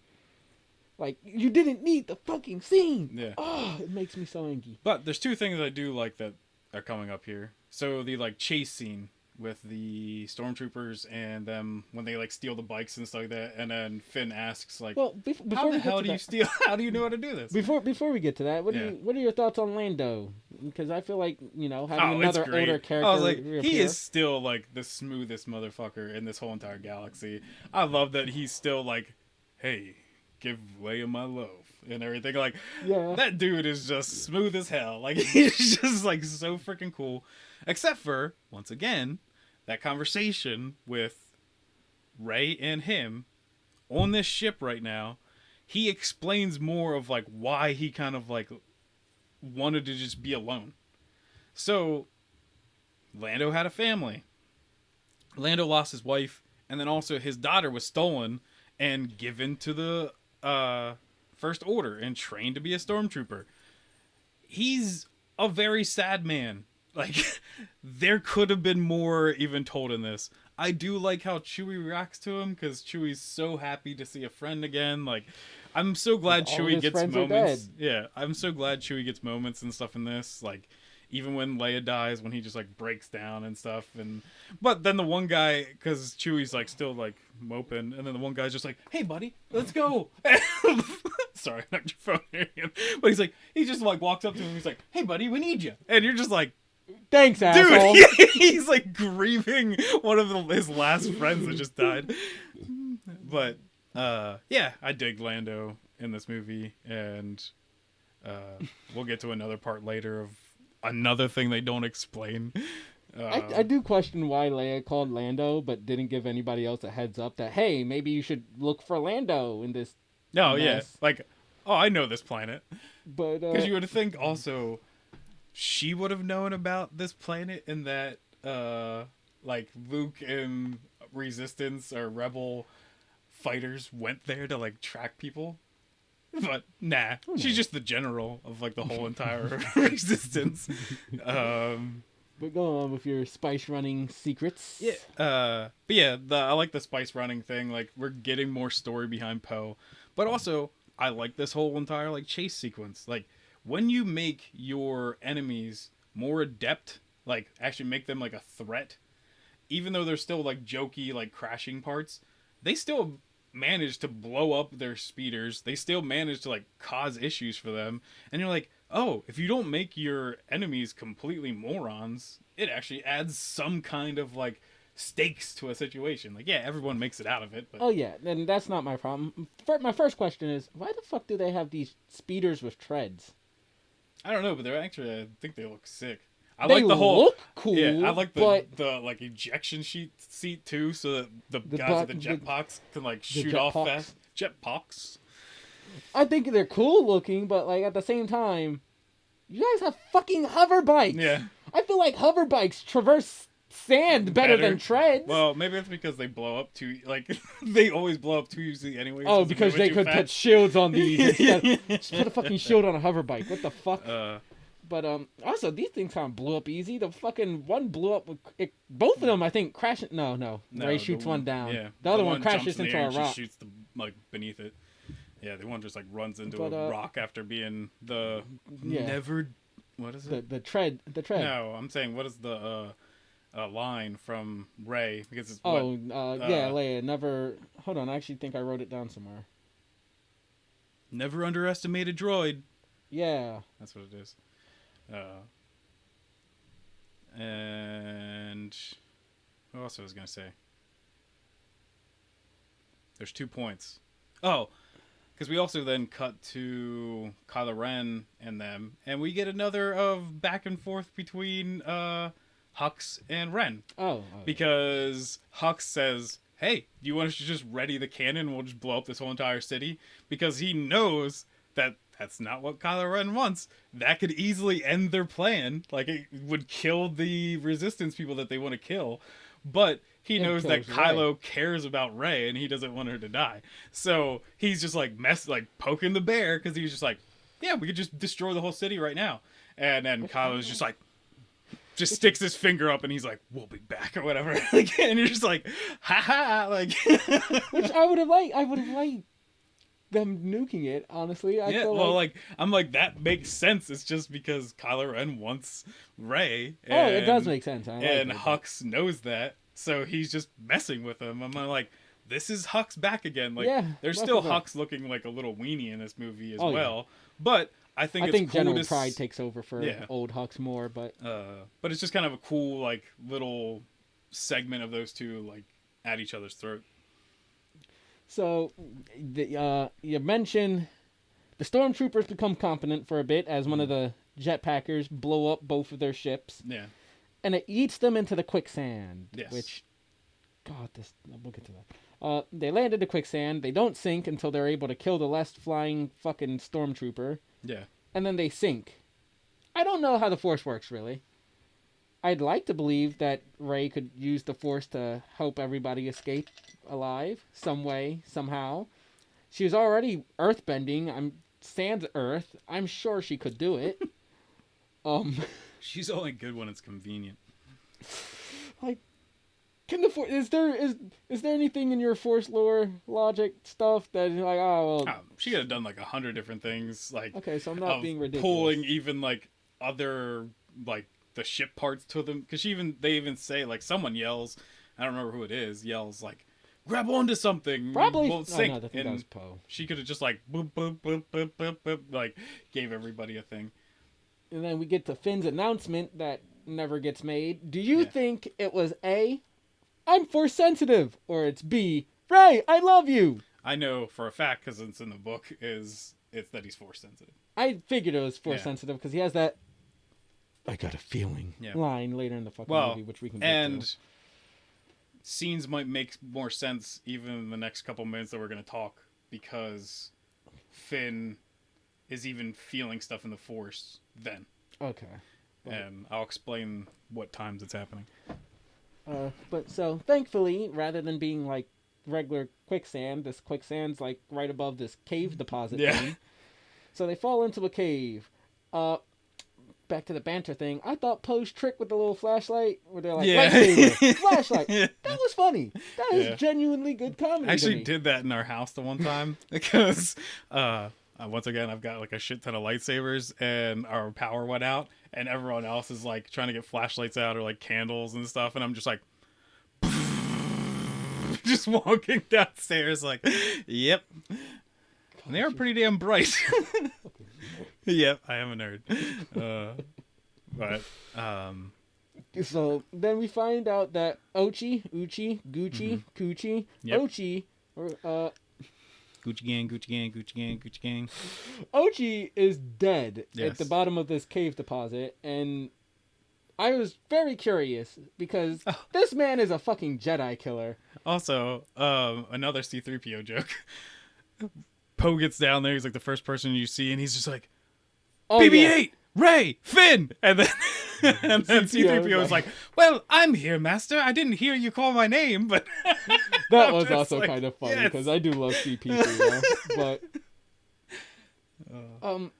Ochi's a fucking Jedi killer. Yeah. Does he not have survival training? Does he not know how to like get out of a cave? Unless he was just like left with like nothing and then he just starved to death. Like that's what my kind of feeling is. Well, at the same time, because when they fall into the quicksand, when they fall into the actual cave, there's a scene showing that there is like this thin crust of surface, some type of ground under the quicksand that they just happen to break through to fall into the cave. I don't know how this works. I'm like, not a physicist. If he was just threatened by that like crazy snake thing and then he couldn't do anything about it. He can't just jump back through his fucking hole that he fell in down? Well, I think it's basically like you can go down but you can't go up. Just like the Star Destroyers. Yeah. Anywho. So BB-8 points out Ochi's knife, which I have so many questions for. Why is his murder weapon of choice also his keys to the kingdom? I believe it is just a key. That's not his murder weapon of choice. No, I think he stabs in one of the flashbacks. He stabs Rey's parents with it. I think that's the exact weapon he uses to stab them. Really? I don't remember that. Was it Palpatine talking or somebody's talking? No, I think it's when Kylo Ren was talking. when she's in his quarters, he's on Kijimi. I think it was when they were talking. There's a flashback of how Palps gave the order to Ochi to kill them, and they show Ochi stabs the dad first, I think, and it's while she's trying to like repress the memories of her being ditched on Jakku, and I believe it's with that dagger. Could be. I could be wrong, but why the fuck is your dagger why is your weapon? Maybe if this was like some sort of ceremonial dagger. I also don't know. Is he actually like? Because they just call him a Jedi like hunter. Is he more just like a weasel? I think they said killer. I thought you just said hunter. My notes say killer. So. Okay. Because I'm like, this guy has like nothing. How the hell is he going to be a Jedi killer? Like Mandalorians fall to Jedi. Like, how the hell is like a just some dude that has a knife gonna fight Jedi? See, I figured maybe he just has the Force or something. Well, that or the Force doesn't work on him. There are beings in the Star Wars universe that just the Force doesn't work on those creatures. It's just like even the guy that like the mind trick didn't work on. Well, I'd use the Force to throw a big rock at him. Oh yeah, that works. But I'm just saying. Yeah. Boom, killed. So they find the dagger. They find the dagger. Yeah, it has also the Sith readings to tell them to go to the planet or whatever. C3PO can read it. Yeah, but he can't tell anybody. Translate it. So they programmed him to read this language. Well, and even it's like in his head, he's just not allowed to tell anybody. Yeah. So like, can't he can't write it down. He can't navigate them. He's not allowed to tell anybody anything about. He doesn't even need to tell. They could just be flying. He could just like. It's basically just something the Republic put in them so that like, basically no one could learn like Sith things. Like he didn't want someone to be able to like read a Sith text and teach someone the dark side. Maybe they should take away the ability to fucking read it then. Yeah. Considering all they need to do is reboot him. Yeah. So he can say it. Well, and also a major missed thing with once they actually even find like what the thing means and everything is that there's actual coordinates on it, which they never explain. They just are like, yeah, it's on the old Death Star. You just need to use this knife. There's actual coordinates because that makes sense because how the hell could you just walk anywhere on this planet and make this knife work with this little pulley out thing? Yeah. And in the book, they're like, no, there's actual coordinates. You need to stand here to actually make it work instead of it just being like. Well, we'll get to the dagger even more in a bit. I think it's kind of dumb. Yeah. In general. But 3P. C3PO. 3PO. Can't translate it. Yeah. Wipe his ability to read it. I feel like it'd be a lot harder to teach a droid to read this forgotten language than it is to prevent him from saying said forgotten language after reading it. Well, they might have still wanted it to be for like storage and stuff because you can remember everything. So it's like still, it took a fucking reboot. Yeah. They rebooted him. Yeah. That I could understand if it was harder. They still needed to like hack him, but then he lost his memory afterwards. It was a reboot. I can fucking fix things with a reboot. Yeah, but if you reboot something normally, it just loses all of its memory. It wouldn't even say something at the end. It's just they should at least have a better fucking firewall safety system or some shit at play to prevent him from translating. This is jank, good, bad technology in Star Wars. Turn off, turn on. Problem fixed. Have you tried turning off and turning back on your droid? It should be able to read Sith text now. So they're then greeted by a giant snake worm thingy. Mm-hmm. I feel like it's venomous. It looks venomous. I don't think they ever confirm if it is or isn't. It looks really cool because it's practical effects. And it goes hiss, hiss, grr. And they have a standoff. And Rey's just like, I didn't bitch about her going up to touch it because I was just like, oh, it's this your stereotypical. I got a feeling from the Force. Yeah. Yada yada. I was fine with that. I was more so. She didn't seem to use any Jedi mind tricks on it, and this is a wounded and cornered animal. Yeah. Those things tend to be more vicious and less so touchy feely. In like the world of Star Wars, animals and everything, just even like Avatar.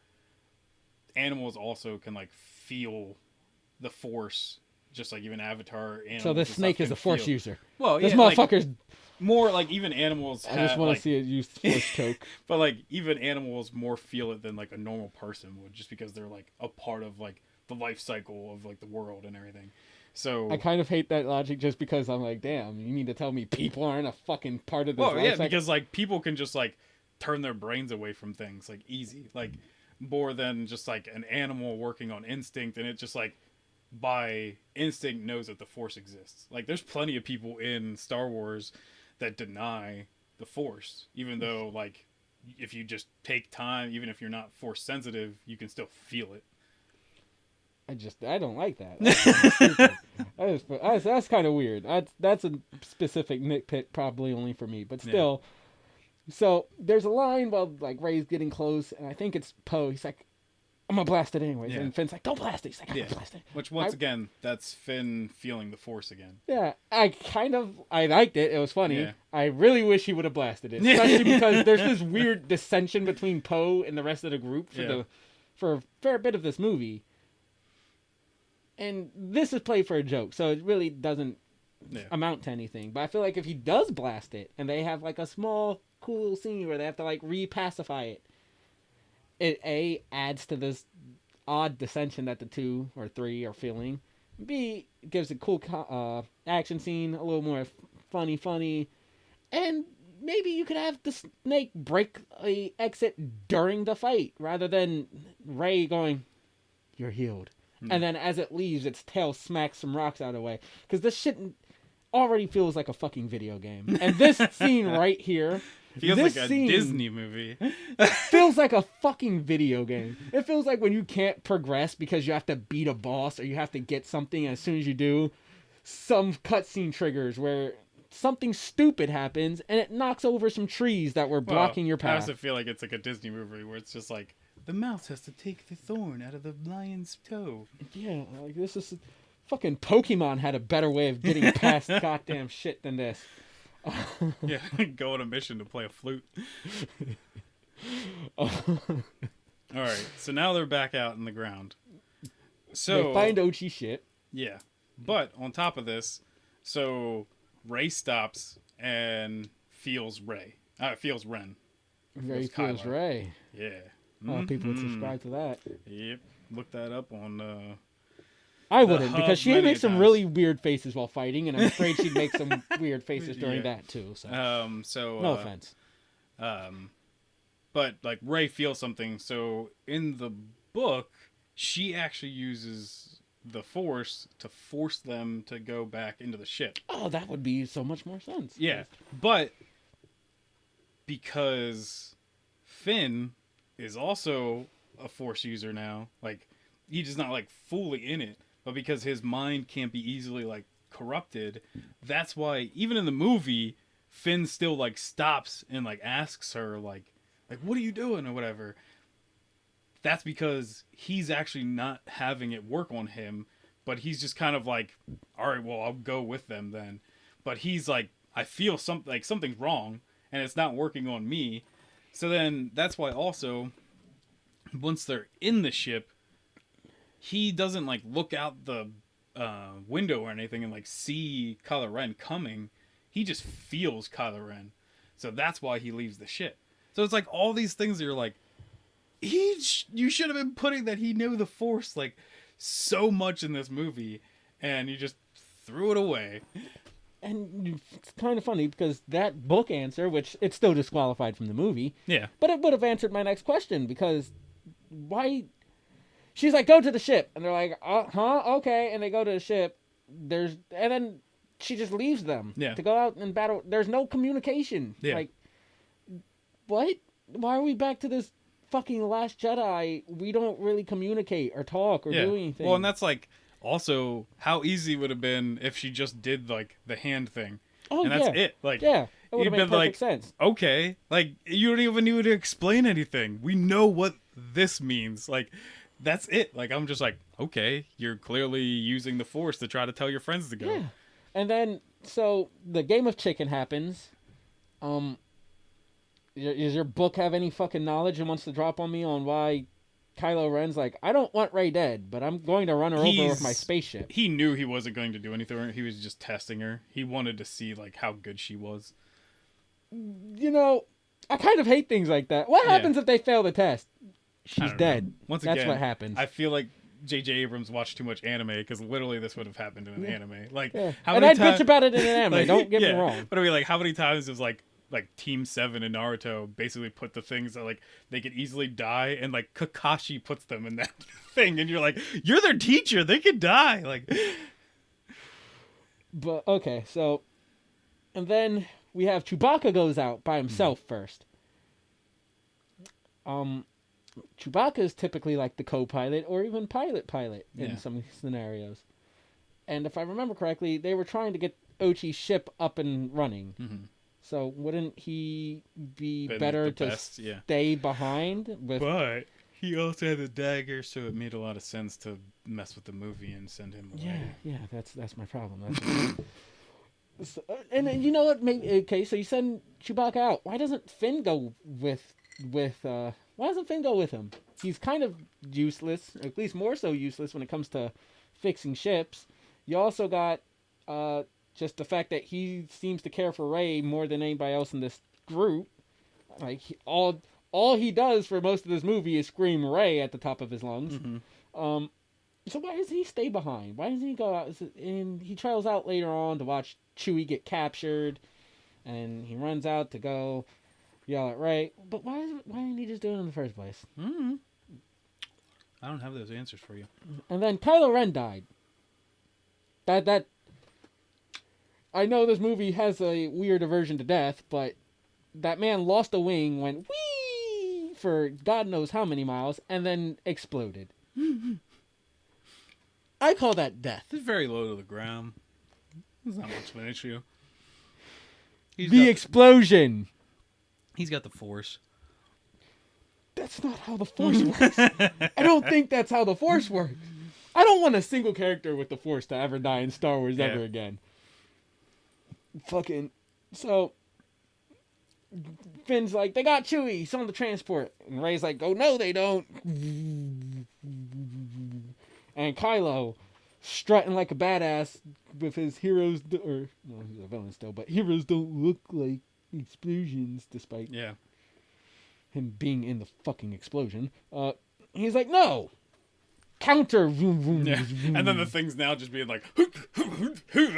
like and I get it. Like, I feel so bad for even, like, those Star Troopers at the time. They're just like, oh, God, we're going to die. Like, either way, even if Kylo wins this tug of war, we're probably all going to die. Like, I just feel... I get it. Rey's supposed to be angry at the moment. She really wants Chewbacca back. Yeah. She's like, God damn it, get down here. Get over here. Yeah. But as you've stated, they're only like a month away, max, from The Last Jedi. Yeah. Does she not remember what happened last time they force wrestled over their favorite toy? It kind of went... Kablooey. And I feel like with... Chewbacca and the dagger on board this ship, you should be kind of afraid of it going... Yeah. And typically when ships go, they explode, especially in Star Wars, especially in movies. You can survive it, so it doesn't really matter. Fair enough. As long as you're a main character. And then her force pull turns into force lightning. Yeah. And she really, between the face and the scream, she looks like she shit herself. That scared me. Yeah. My TV does that sometimes. And my favorite part of this movie is probably her and Finn's reaction to Chewie's death. Yeah. The scream for Chewie she gives, and Finn in the background just going, no! Hysterical. You didn't feel that one? Didn't hit your heartstrings? Why the fuck should I care when I got such perfect... Chewie! No! It's not even emotion. Yeah. This is a pure comedy But sketch. I do That's like, though, TikTok. like, Kylo's expression, like, what the fuck? Like, he's, like, so confused, like, what just happened? I'm more concerned. I wondered, is Kylo confused about the Force lightning or confused about their reaction to Chewie being dead? Yeah. How did nobody see or Force sense or anything Chewbacca on a different ship? Yeah. Whoa. war clouds the force, like anger and fighting. That's why even Yoda couldn't sense Palpatine during the Clone Wars. If you didn't know that, that's why that is. Does war cloud your vision as well? He was on a different transport ship. Yeah, but they were all focused on fighting Kylo Ren.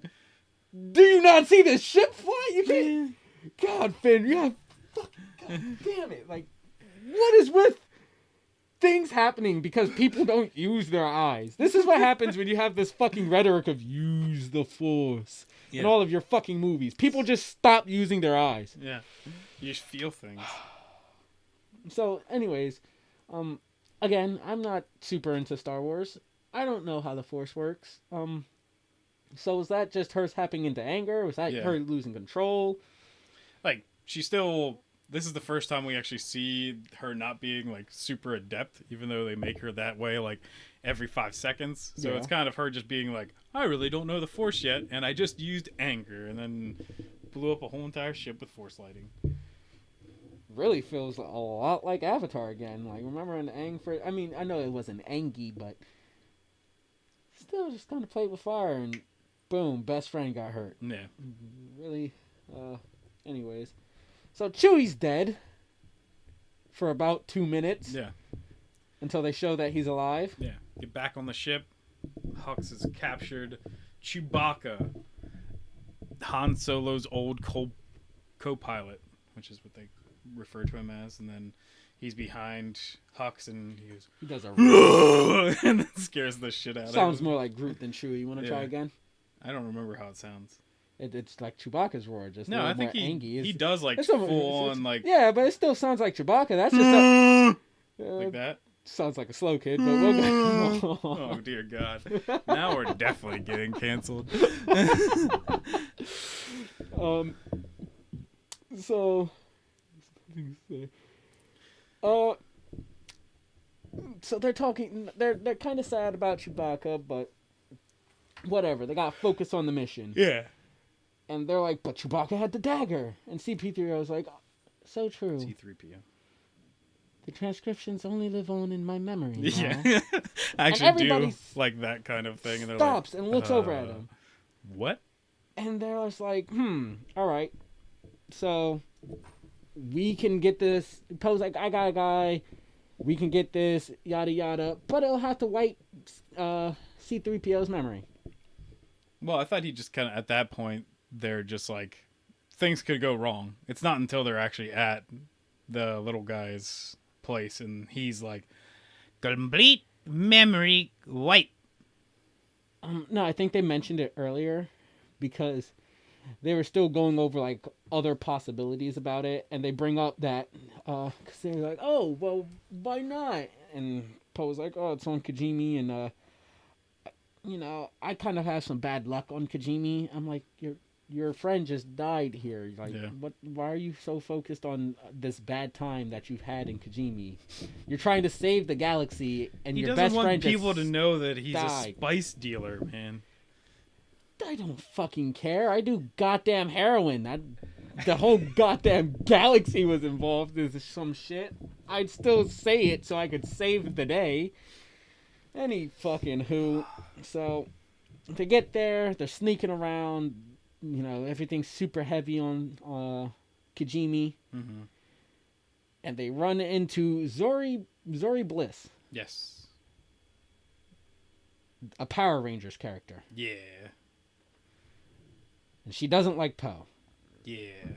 Except she does. She does, but she doesn't. She loves him. She does, but she doesn't. Yeah. So she's like, I could blow your brains out just because I don't like you. Yeah. But you guys have a bounty. Yeah.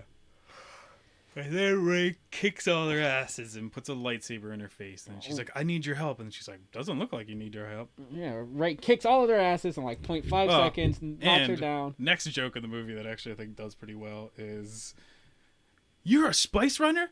You were a stormtrooper? Yes. And she's like, you were a spice runner? You were a scavenger? We could do this all day. And that is prime fucking Yeah. God. I love Poe. Yeah. I really feel bad for Poe. I Yeah. think Poe's the worst treated in this entire thing. It was hilarious. He really just snapped back Yeah. like that Yeah. too. Timing was perfect. Yeah. But Ray beats up all Zori's friends, goons, guards, whatever. Knocks out Zori and puts the blade to her fucking face, and Zori's got to blast her up. And Zori has this line of just like, not that it matters, or not that you care, but I think you're okay. Just doesn't really fit that moment. Hmm? I don't.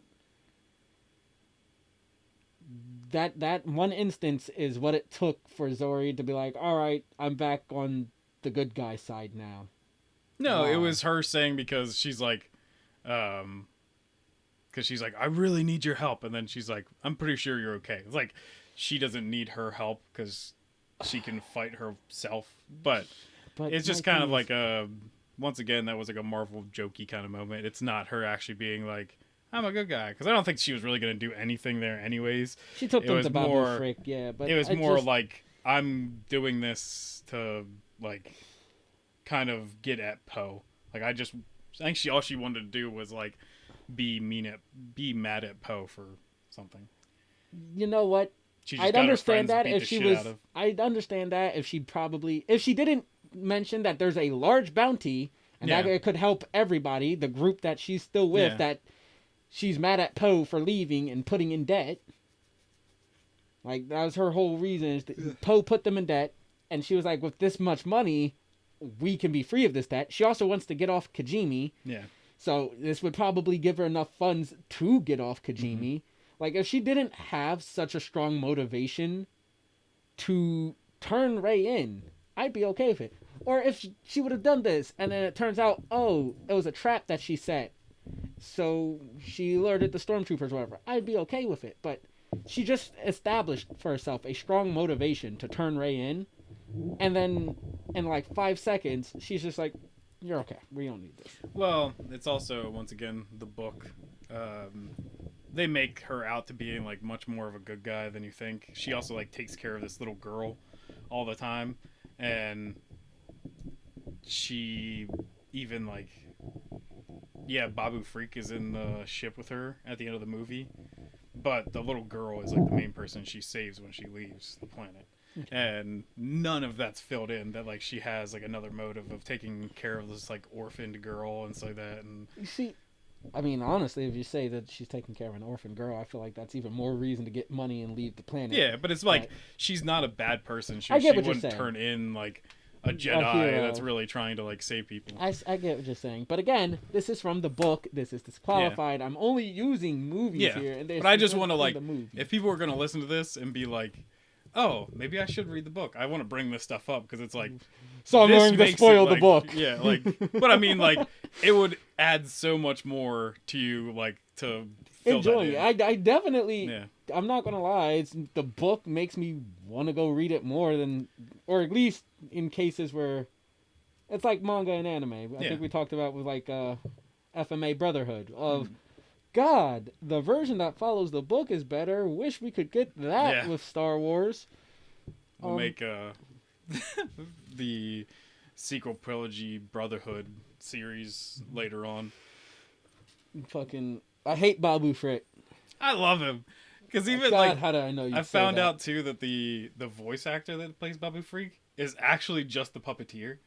That's cool. She like, basically she just fit the voice really well or whatever that they wanted to have, so they're just like, yeah, just puppet it and do the voice. And I was like, that's pretty cool. That's some neat bit of lore for it, but I still hate Babu Frick. Why? He's annoying. Babu Freak. It is annoying. I didn't like it. I didn't laugh at any of its fucking appearances. And the first time I saw it when Zori, flew in and it popped out going, wah! I was just like, fuck, shit, God damn. Before we get to Babu Freak, while they're walking through like the bar to basically like get down to Babu Freak, do you see who the bartender is? No. That is the greatest composer in history, John Williams. Oh, really? Yeah. I did not peep that. That is cool. The other thing for like the behind the scenes and stuff that they explain to you, and it's like not even that long of a cut of like the pan across, like look at him, but all of the trinkets in the background behind him are to every single movie that he's done. So there is like a trinket in the background of every single movie score that he's done. So even down to like weird movies that don't really make any sense in Star Wars, there's like little trinkets just to make, so it's like he's done like 17 scores for movies and stuff like that, and he's done more, but I think the ones that are behind him are every one that he's won like a Oscar for or something. So there's like 17 different movies that have like some kind of thing behind him. It's really awesome. That's a neat fucking Easter egg. And it's just cool too that like get John Williams in there. Like get that motherfucker some love. Yeah, like he's amazing and fucking fantastic. Yeah. Oh, that's hella cool. Yeah. I like that. So if you didn't know that, that's definitely something to check out next time you see it. It's kind of cool. And I know this is again another nitpick from me, but it's right off the tail of TLJ. And C3PO is like, R2D2 has famously unreliable storage units, and I'm like, damn. I would have believed it more if I wasn't fresh off watching R2D2 show Luke Skywalker a fucking thing still from Princess Leia from 30 like 30 plus years. Yeah. I was just like, fuck. Obi-Wan Kenobi, you're our only hope. So there's very little screen time between Poe and Zori, especially for the story they kind of have, which seems interesting. Yeah, like I think they still lay out like what they needed to in a pretty convincing way, and that's what I'm saying. As basically the point is, I wish they would have had more. Yeah. That actress is real pretty. She had pretty eyes. I like the part where she pulls up her visor and she's like, "You want to come with me?" Yeah. And Poe looks at her, and in my mind, it looked like he creamed his pants. Yeah. Like he's just like, and it looked like he just jizzed in his pants. I wish I could leave these losers right now. He was definitely thinking some no thought. Yeah. So then they sense Chewie's alive. Cool. They set out to get Chewie because, save Chewie. Also the dagger later on, but whatever. Save Chewie. That's cool. When did they wake up Dio? Oh yeah, this is at this. This is around before. Yeah, because it was on Ochi's ship. Because then they put oil in his wheel. Yeah. Like, C3PO's memory wipe, his death. Thoughts? You want to say anything? I don't know. Like, it's a fun part of it. I like the whole thing of him looking and saying like the whole thing with like, "I'm just taking one last look at my friends," and then also when they're like, he's like, "Oh, I think I have another idea," and they immediately cut him off. I did laugh at that. And then on top of it, because when he wakes up and he's like, "Hello, I'm C3PO, cyborg relations," and then he's like, "Who are you?" And then he's just like, the only person that responds is Babu Freak, and then later on he's like, "Oh, Babu Freak, my oldest friend." And then on top of that, when they're leaving and like running away, and they're pushing him, I think. Poe yells at him and says, "Move your shiny metal ass," or whatever. Yeah. And he's like, "How dare you speak to me this way? We just met."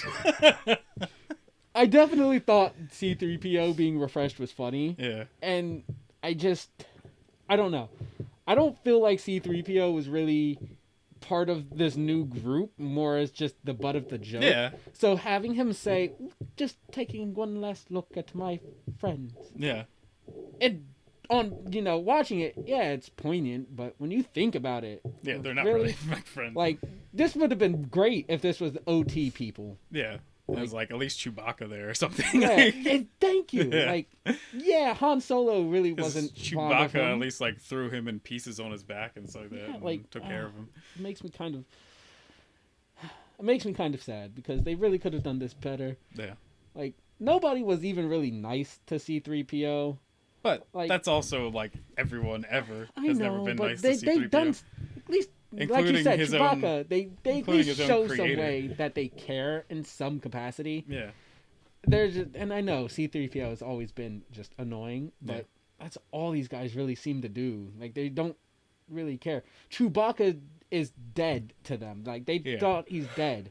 They just lost one of their great friends, and without hesitation, they're just like, sacrifice C-3PO Yeah. as well. They show more reservation to Poe being like, I kind of don't want to go back to Kijimi than they did for let's kill C-3PO. Yeah. And I'm just like, He's still damn, alive. And he gets his memory back. Yeah, he does, but you know, why do you give him this scene for people that aren't his fucking friends? It makes me kind of sad. Also, Dio is cute. Yeah. I like him until he starts talking. Oh, I actually like the whole like stutter. No, that's thing. not my point. It's because when C-3PO gets wiped, he goes sad. Well, I don't know. It's just like something extra. I just kind of, I know it's supposed to be a joke, but it just falls flat for me, and I did not like it. If you cannot tell. Yeah. Like I think adding another droid was pointless. Like, I think it's just their way of being like, Toys. here's like a pet that was, this one was It treated does move bad. more like a dog than, Yeah. and that's why I think it's cute. Well, and it's just like, this is a pet that was treated bad instead of all the ones you've seen that were treated good. So it just gives you like another perspective on like the world of droids, that this could still feel and be like afraid of people and stuff. Because like when she first just tries to like touch him and he's like, no, thank you. Could be worse. He could be a slave child. Yeah, a thing. Thing one, thing two. So they go into, I believe it's Kylo's personal Star Destroyer. And for once, Finn doesn't know his way around. So I was kind of surprised to know that there's something in the First Order that Finn hasn't mocked personally. Yeah. This is character development right here, baby. He's been on Snoke's ship, but not on just some random other Star Destroyer. They land, they shoot their way through, they run around, and then they meet two stormtroopers, and it's kind of played as like this quick jump scare thing with the music ramping up, which I don't care. A lot of movies do this as a dumb gag anyways. But Rey Jedi mind tricks them twice, technically. Yeah. And But they're just like, we're okay that you're here. And then she's like, you're glad that I'm here. And they're like, oh, we're so cool that you're here. And I was like, I was fine with it. That part didn't make me laugh. The part that made me laugh was when Poe was just like, has she been doing this to us this whole time? Yeah. I lost my shit at that part. Yeah. So I thought that was hilarious. So they then turn around and split up. Poe, Finn go find Chewie, and Rey gets a feeling. Yeah. And runs and grabs the dagger. Mm-hmm. Basically nullifying 3PO's sacrifice. Yeah. Which only makes me like it less. Well, because didn't you know she was going to need it then for using the telescopy thing on the knife? Well, you said there's coordinates, which I can't use as a counter argument because it was in the books. But still, I'm just being a sassy little shit waffle. Yeah. Why did they put Chewie's bowcaster and stuff in there? Is my question. I mean, Kylo Ren is close to Chewie, so maybe he was just like holding on to it. Yeah.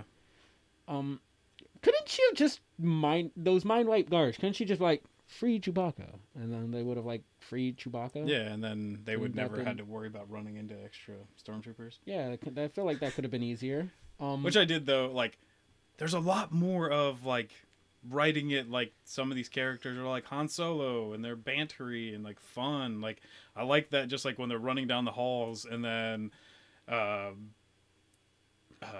Finn fires like at one stormtrooper and then like shoots the thing so the door closes. He's like, this is the wrong way. And then Poe's like, is there really any right way?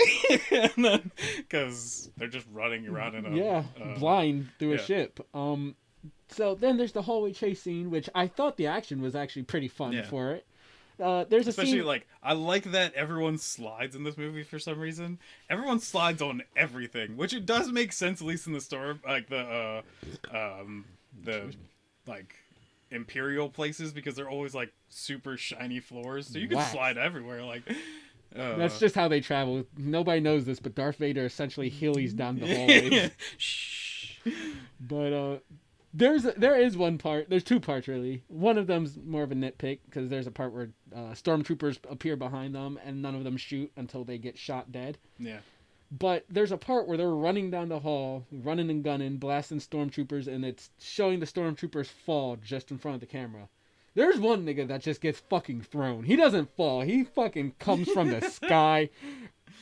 And it makes me laugh every time. Yeah. I want to know what the fuck happened to him. Because that's like a bowcaster shot or something. He was like working on something. He was just on like a step ladder.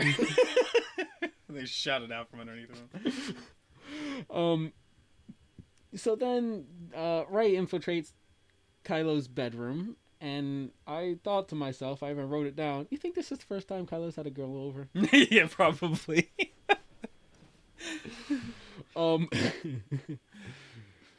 Kylo's a simp. Hashtag Kylo's a simp. Yeah, I can agree with that. Also, wasn't the Knights of Ren personally on that planet earlier? Kijimi?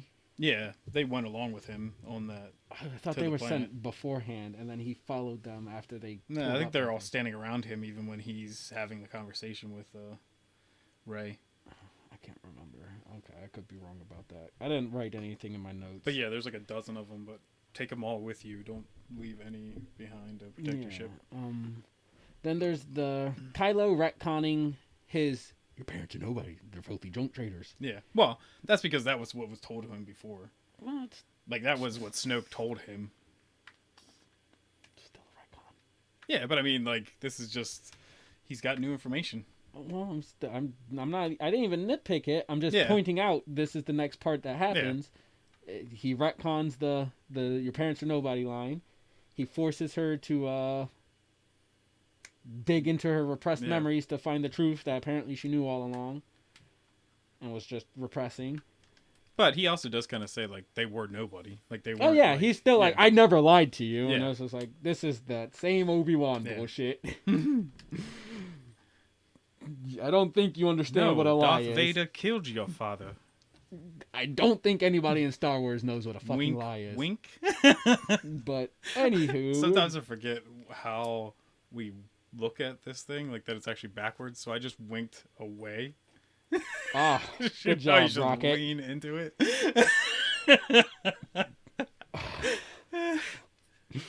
So then they go into a forced Skype action fight. Yes.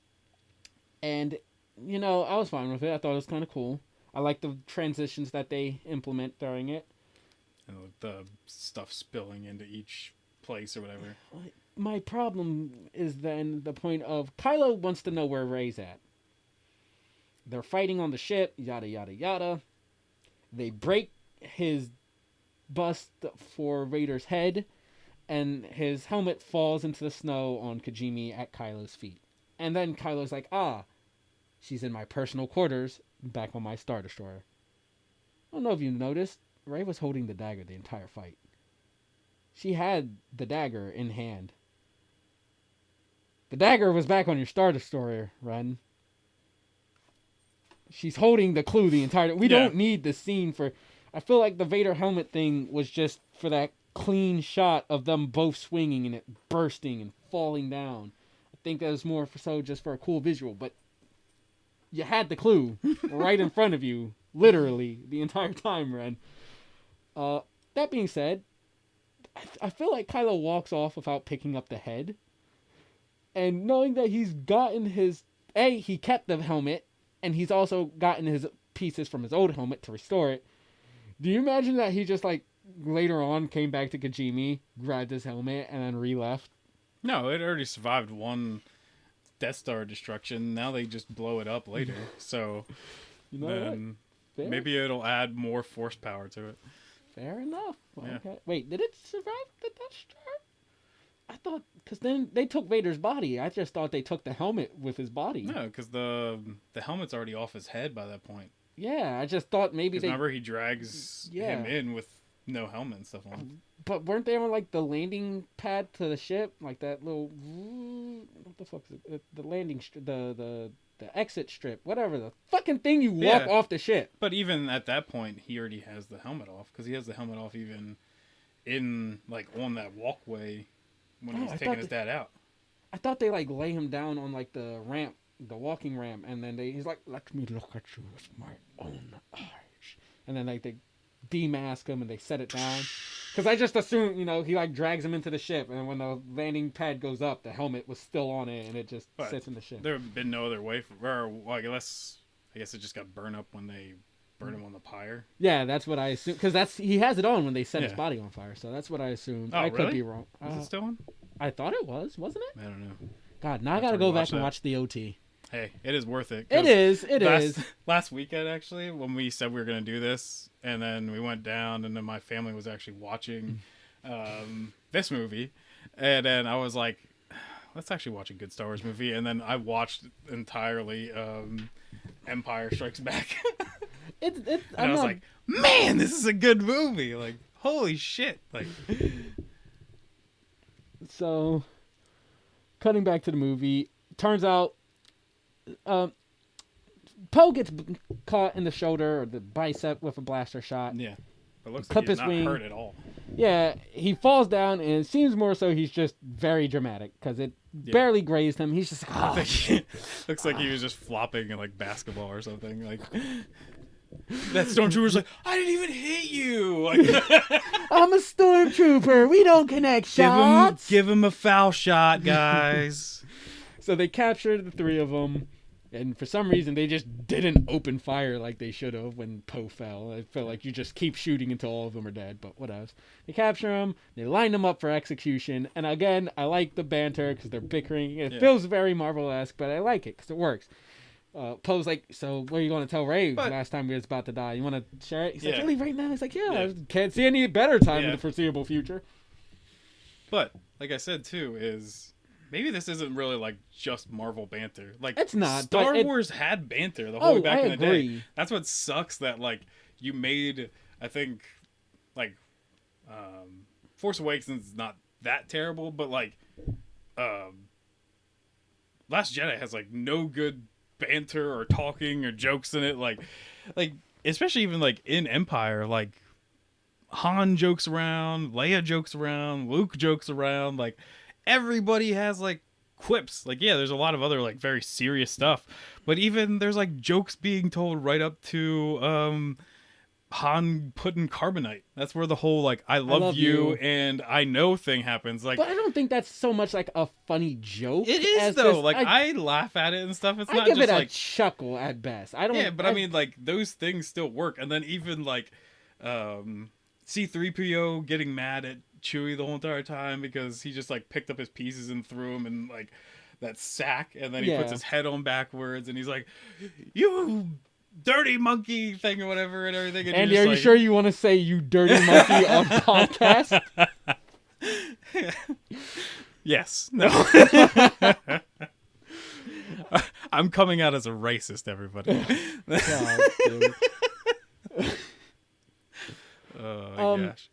I do think Star Wars had comedy in it. I don't think Force Awakens has Marvel humor. No. But I definitely think a lot of the jokes in The Last Jedi are very clear attempts to be Marvel style. Because they're like, they seem forced like super hard. Like they don't feel like natural way people talk to each other. And I think, and again, I just think there's a lot of someone in the back, like, do a joke.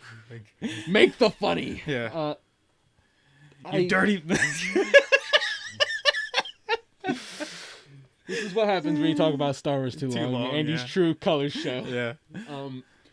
But I think The Rise of Skywalker does a really good job at humor. I still think with a lot of things in this movie, especially the ending, some of it is drawn from Marvel, especially Endgame. It just seems to really line up.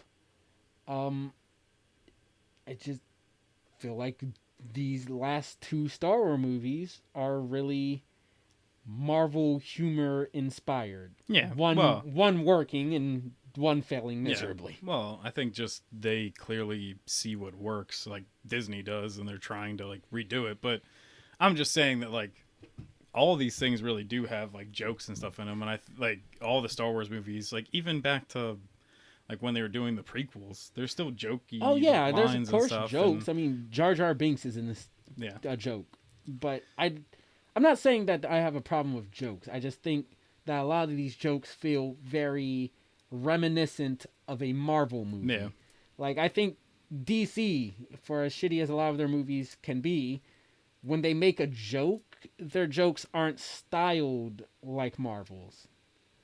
And that's more so what I'm saying. When these new Star Wars movies make a joke, some of them feel very Marvel-esque. But, you know, they banter a bit as they're about to be executed, and I did think it was fun. I might say it's Marvel-esque, but it was still very funny. I laughed. And Hux is like, no, I want to shoot them. Give me your gun. Takes the gun, blasts the stormtroopers, and he's like, I was the spy. Yeah. And then doesn't one of them say, I knew it? Yeah, Poe. Yeah. Which, again, God, I love Poe. I think, is my favorite character of this sequel trilogy. And Hux's betrayal basically boils down to, I just don't like Kylo Ren, and I don't want to see him succeed. Well, and then, like, I think it was my brother brought up, he's like, so, in that then, they go to, like, he's like, shoot me in the shoulder or whatever, and then Finn shoots him in the leg. Finn's like, I'm going to make this hurt or whatever, and shoots him in the leg or whatever, and you're like, either one of them don't really make any sense. And then on top of it, Hux is like limping back. It's like, don't they have like just like back to tanks and everything? And like even like, couldn't you just what's his name wore through the floors? And like what's his name wore like back to suit basically of being like just in Finn did. So it's like clearly you can do other things to just heal something instead of like looks like a World War II splint on his leg. Like you're like, what happened? Because literally just like white rods with like tape technology, wrapped around them. Good and bad. Yeah, you know, they use. Is my dog barking in the background? I don't know. He's very happy. So, you know, let's get this running. What do we got to talk about? Rey catches up with everybody. Or Rey goes out to the Falcon. She doesn't actually catch up with everybody. Yeah, she gets to the goes Falcon, out to basically confront Kylo again. And she sends the droids to get everybody. They run into Poe and company with General Hux, and they go and leave as Kylo returns, and him and Rey have a brief talk.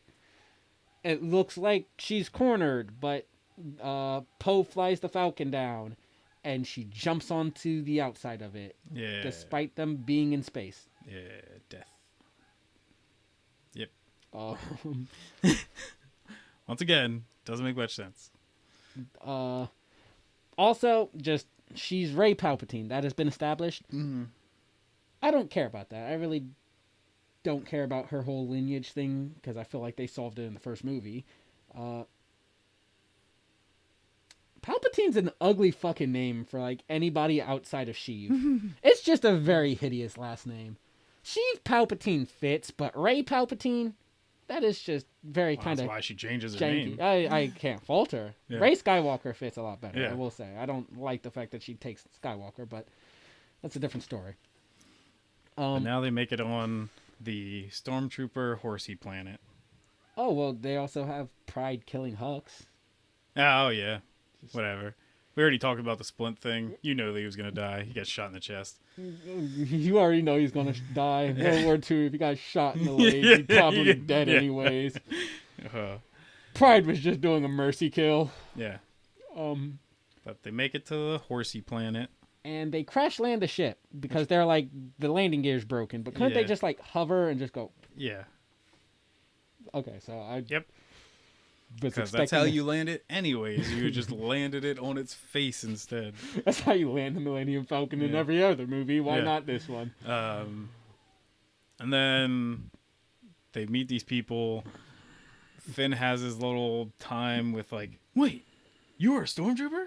She's like, yeah, I like E9 something, whatever. And he just jumps up and he's like, F1827. FN FN 2809674. No, it's not that long.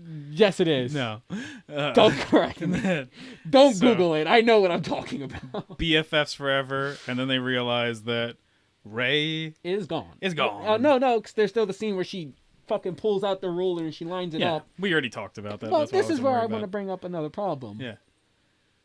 Ochi had this knife when Rey was a kid. Yeah. Rey's like probably, this is what, roughly around 30 years later now. This Death Star wreckage has been laying here in this ocean, beaten and eaten by the waves that look kind of anky. I don't think this should line up perfectly after all these years. That thing had to survive space.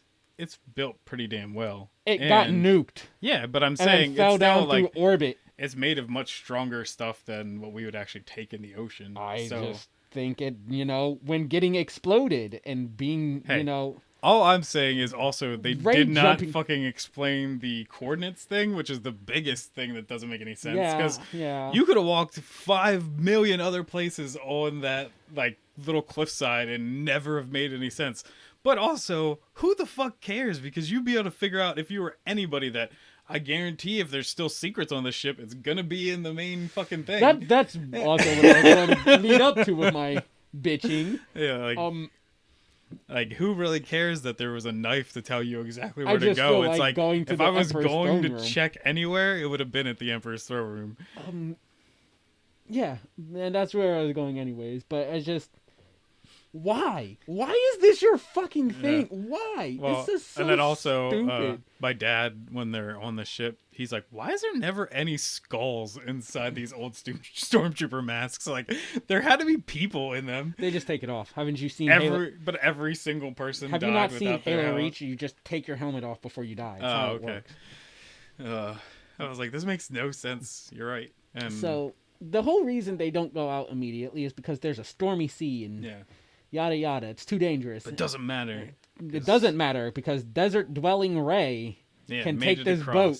She's got the Force, and so does Finn, because that's the person that goes after her. But wasn't Finn also taken by the other stormtrooper lady that was there? So, but also, forgot to add this to it because those people are kind of important, which I think they'll probably be in the Lando series thing. Probably. But that maybe all of the people that defected from the Empire, like these stormtrooper people, might also be Force adept because that's how they broke their programming. So maybe that'll be important, but maybe it won't because nothing pays off in the Star Wars universe now, except the Mandalorian. So maybe the Disney Plus stuff will be good.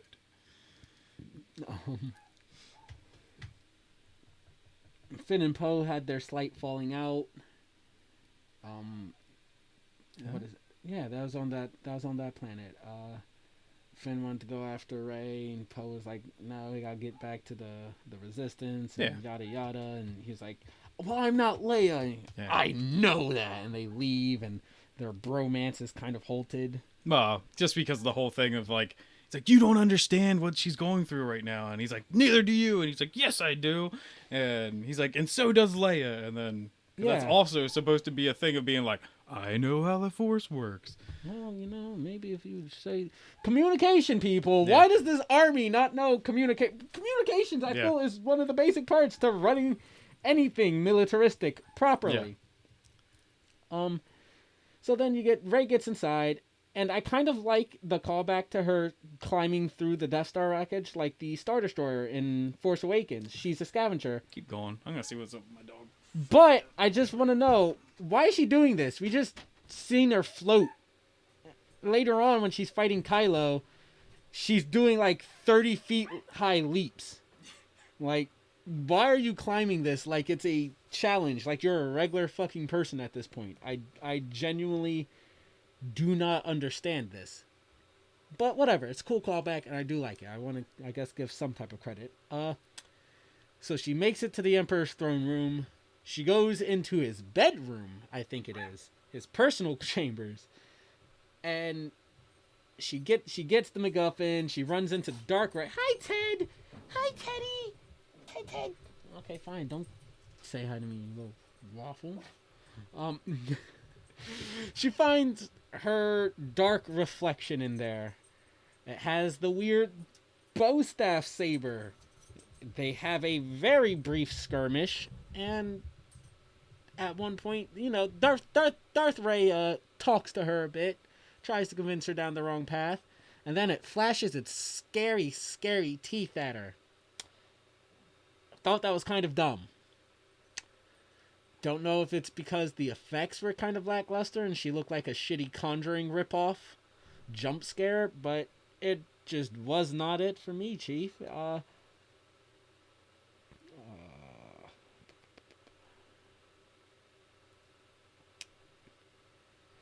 Kylo climbs aboard the ship. I guess, well, he just knows where to go. Lands on the ship. He goes into the throne room. He gets his hands on the Wayfinder that Rey needs. And then he shatters it. This leads into the cool little fight that they have. Starting with a very angry Rey taking shots at him. And Kylo smoothly slipping in and out to dodge them. He also, can I say, he crushes that freaking Wayfinder in the palm of his damn hand, and then Rey picks up hers later, like the one that's in Kylo's ship, and it looks like the size of her freaking head.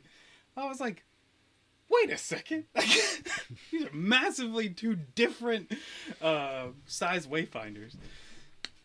I didn't actually peep that. Yeah, I was like, what the hell just happened? Sorry, Teddy was barking at, I think, literally nothing at all. But it's fine. People love dogs. Dogs on camera. Yeah. Look at him. Look at that handsome stud. I love you, Ted. So Finn appears. Thanks to that chick, the ex-stormtrooper. I still can't remember her name. And all he does is yell, Rey! Rey! And then she keeps shoving him back with the Force. Which, you know what, that was cool. It's a great little hint to, ooh, will she pull to the dark side that we all know she won't? Whatever. They have their fight, and Rey, for once in her life, is being overwhelmed. She is losing this lightsaber battle, and I get it. It's because she's fighting out of anger instead of desperation, I guess. Yeah.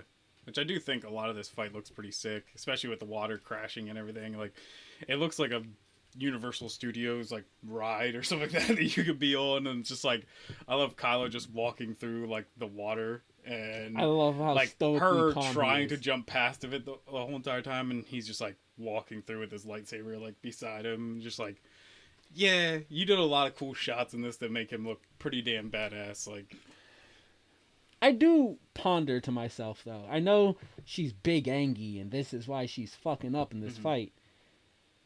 What do you think makes you a sloppy fighter? More so a sloppy fighter? Anger and basic understanding of how to fight? Or not anger and no clue of what the fuck you're doing because you're using a foreign weapon? Like, I get it. Either way, she's not a fighter. I mean, she's a fighter. But She's I mean, just not a lightsaber. Like, she's also just never been trained really for that yet. Like, she can do a bunch of spinny flippies and stuff. But she's. I'm like, sure I don't think anyone really some... taught her how to fully do lightsaber combat. I know, but she's definitely more so refined in it than the first time she picks it up. Yeah, but I mean, Force like, Awakens, if you put like two boxers against each other and one barely had any training and was just super angry and just swinging away and giving away all of his energy, because if you whiff and you like, especially like boxing, if you throw like a big like roundhouse and you miss, that takes so much energy away from you. It's like, that's what the kind of fight she's fighting is. She's just throwing everything into each swing, so she's just like dying out there, and Kylo Ren's just like, yeah, I'm just gonna use like one hand and like play with you, basically. Like, he's just not taking really the fight that seriously and everything. So I think he's taking it seriously. But he's I mean, like, calm. Yeah, and he's just beating her. Like, even like the fight in Empire Strikes Back, right at the beginning of that fight between Luke and Vader, Vader's only using one hand. It kind of like calls back to that fight, what I really like, because Luke is down, he's got both hands on his lightsaber, he's like ready to do this battle, like he's being like kind of cocky and just swinging wildly at Vader, and Vader's just like like just knocking him away like super easy, and it's just that's why I kind of like that fight a lot. Is it just those two kind of like really build on that kind of like fight together. So, but yeah, and then the only way she does kind of win that fight is because Leia calls yeah. Kylo. Yep. And now, is this just because Leia was about to die and she was like, I'm going to use my strength? Did she go, oh, Kylo's about to kill Rey, gotta stop? What was it that made him do this, or made her do this at this very moment? Tifa! Both animals now. Tifa! What made her do this at this very moment is my main question. Wait, what? I'm confused. I'm getting completely. What made Leia call Ren at this moment? Was it because she was about to die? Was it to stop Ren from killing Rey? So, was it to once again the book? So we have to go back to that. So, like I said, this whole entire time, Luke is actually like talking to Leia, like through the Force, telling her different stuff. So at this point, Luke is finally like, you have to join the Force again. Like, the Force needs you to like give yourself to the Force so that Rey can basically like win this battle. So Leia is finally like, okay, I'm going to do this. And in turn, that's when she also does her thing where she's like, I'm going to give each piece of myself to someone. So Rey gets the Skywalker, Poe gets the Organa, and Ben gets the Solo side of it. So that's also why you're supposed to, like, especially in the book, see a change in Kylo Ren's attitude so fast. Is this also why Kylo sees Han then? Yeah. Okay. Because that's why you see the change so fast, and why you see that, like, it's his dad and stuff that he perceives instead of his mother, because he's receiving the Solo side of it. And that's why Kylo, I mean, that's when Rey sees Luke back on whatever the hell that planet's called, and then Poe having to come back and face Leia's death and become the general. So it's like, in the movie they still do that split, but they don't explain any of this of why it's supposed to mean anything. This is why I still don't care that Kylo, you mentioned that Kylo's acting more like Han. Yeah. This is why I don't care. Like, the movie... Yeah, you could have added a few extra things of dialogue and do that. But I also wonder if that was like a problem where you couldn't do it. You could do the Mark Hamill side because he can record it, but the Leia side of it, they just reused dialogue for her because she was already dead. So it's like, she couldn't do the whole dialogue of being like, I'm going to give a piece of myself to this person and that person and that person. And it's like, you just didn't have that dialogue. You could have a scene where Rey acknowledges that she just got this part of Leia. Yeah. And she's like, I don't, I'm not a movie writer. I don't know how to write a script or any of this shit. I haven't gone to school for any of this stuff yet. But you could have a line where she just says, she senses Leia's past, but she senses that Leia has given her a gift, given her a piece of something. And then throughout the rest of the movie, find your way to flesh it out that Leia has given her the Skywalker mantle, which culminates in the I'm Rey Skywalker. And like the whole thing, You can... The point of this movie... You can have... Maybe since Poe isn't a Force user, he might not realize it, but he kind of steps up as the general more so. And Finn, since they're super close, can be like, I sense this thing different about you. You're acting more like Leia. And then Kylo can just have a thing where he's mourning the loss of his mom. He's mourning the loss of his dad. And, he decides to become, he's like, I will accept this last piece of you. You've given me this last piece of you. You've given me this piece of my father. I will take them on wholeheartedly. I will better myself and move forward. I feel like you could make that a scene without giving Leia any additional dialogue. And I feel like that's what they should do. Put it just on the rest of the actors to like react to what's going on. Yeah, and they don't do that. Yeah. And therefore it's a problem when Kylo Ren just goes, it's been kind of an angsty dick this entire movie, Yeah. but now I'm Cocky doing Han and Solo jumping shrug. around, I'm yeah. jumping onto a chain, hitting my head, and going, Ow. Yeah. like, they don't put in the Yeah. legwork in this fucking movie. So, like, maybe that's why I like his change and, like, how he acts in that fight. And you're like, this makes no sense. And that's because, yeah, I don't think it made much sense to me when I first saw it. But now that I'm like, I have hindsight because I read a book that I'm, like, rewatching it just a little bit before this. I was like, oh, that's really cool.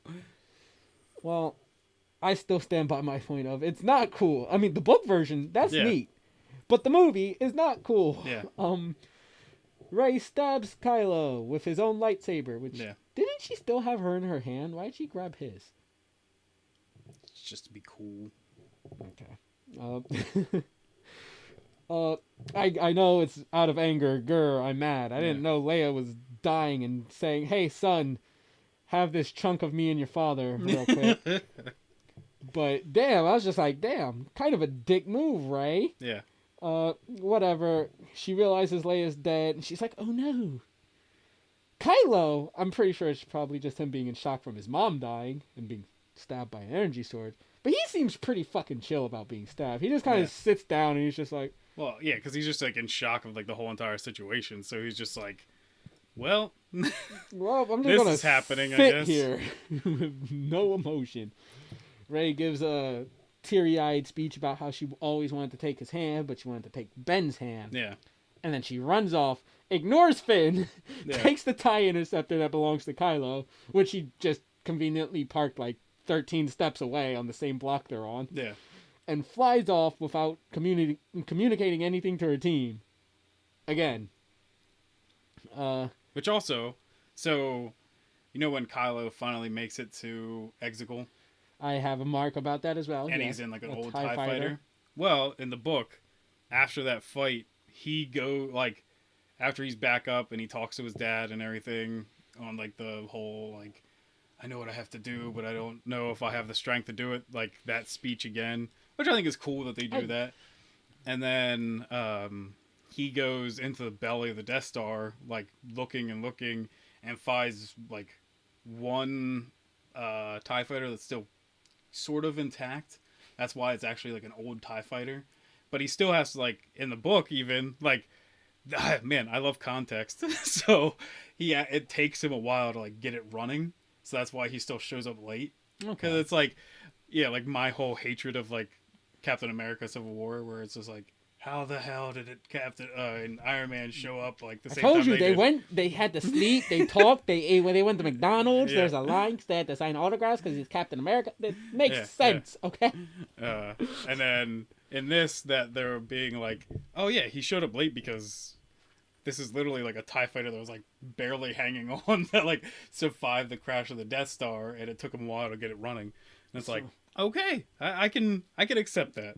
I do want to talk about Han Solo's reappearance. Now that you've given me context for why it is, I do like that, but it's not in the movie, so I'm not counting it. Yeah. I was like instead, confused. why isn't it like Luke or his mom or something like?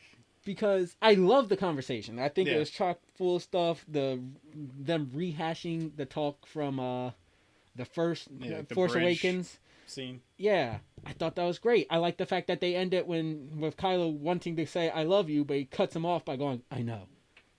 Han is Han through and through. They say that Han is essentially a memory in this. Mm-hmm. At least that's the explanation we're given in the movie. So we have confirmation this isn't Force Ghost Han, which I knew because he wasn't blue. Yeah.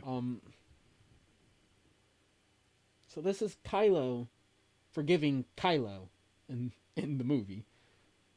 He has not put any work into his redemption yet, so maybe if this was, I don't know, Zuko in the comics after Avatar's show concluded, I could understand it because he's worked to restore things. But this is just Kylo going, I was a bad guy. I'm gonna stop being a bad guy right now. Yeah. I've forgiven myself for all my dickheadedness. That's just like everyone when they're like, man, I wish Kylo Ren lived at the end of this movie, and I'm just like, what the hell was he gonna do? Like strive to actually make amends for his wrongs. But I mean, like, her actually having to bring him back to like the Resistance and being like, this is my boyfriend. And, I just don't. Well, hey, I don't like it their just romance. Made no sense. Well, I think their romance makes sense. Like they've I had a connection over 3 freaking movies of Oh, they trying to did. be like with each other. So them just kissing once, I have no problem with. A lot I- of people were like, "Oh, it's to promote abusive relationships," and I was like, "No, it's like I'm a they fan of literally had a Joker and Harley connection." Quinn, Yeah, so I like, can't talk about abusive relationships. That's not my problem. I don't think the Force, or not the Force Awakens, the Last Jedi does a good job at connecting them as lovers. Rey has put Han Solo as her surrogate father, and Kylo Ren killed him. And like a week later, she's like, maybe I can. Yeah, I like his big old square body. And they still, even in this movie, yes, they have more talks. Yes, their relationship builds, but I don't think they've done enough to make them a couple or an item or lovers or anything of the sort. And that's my problem with it. So anyways,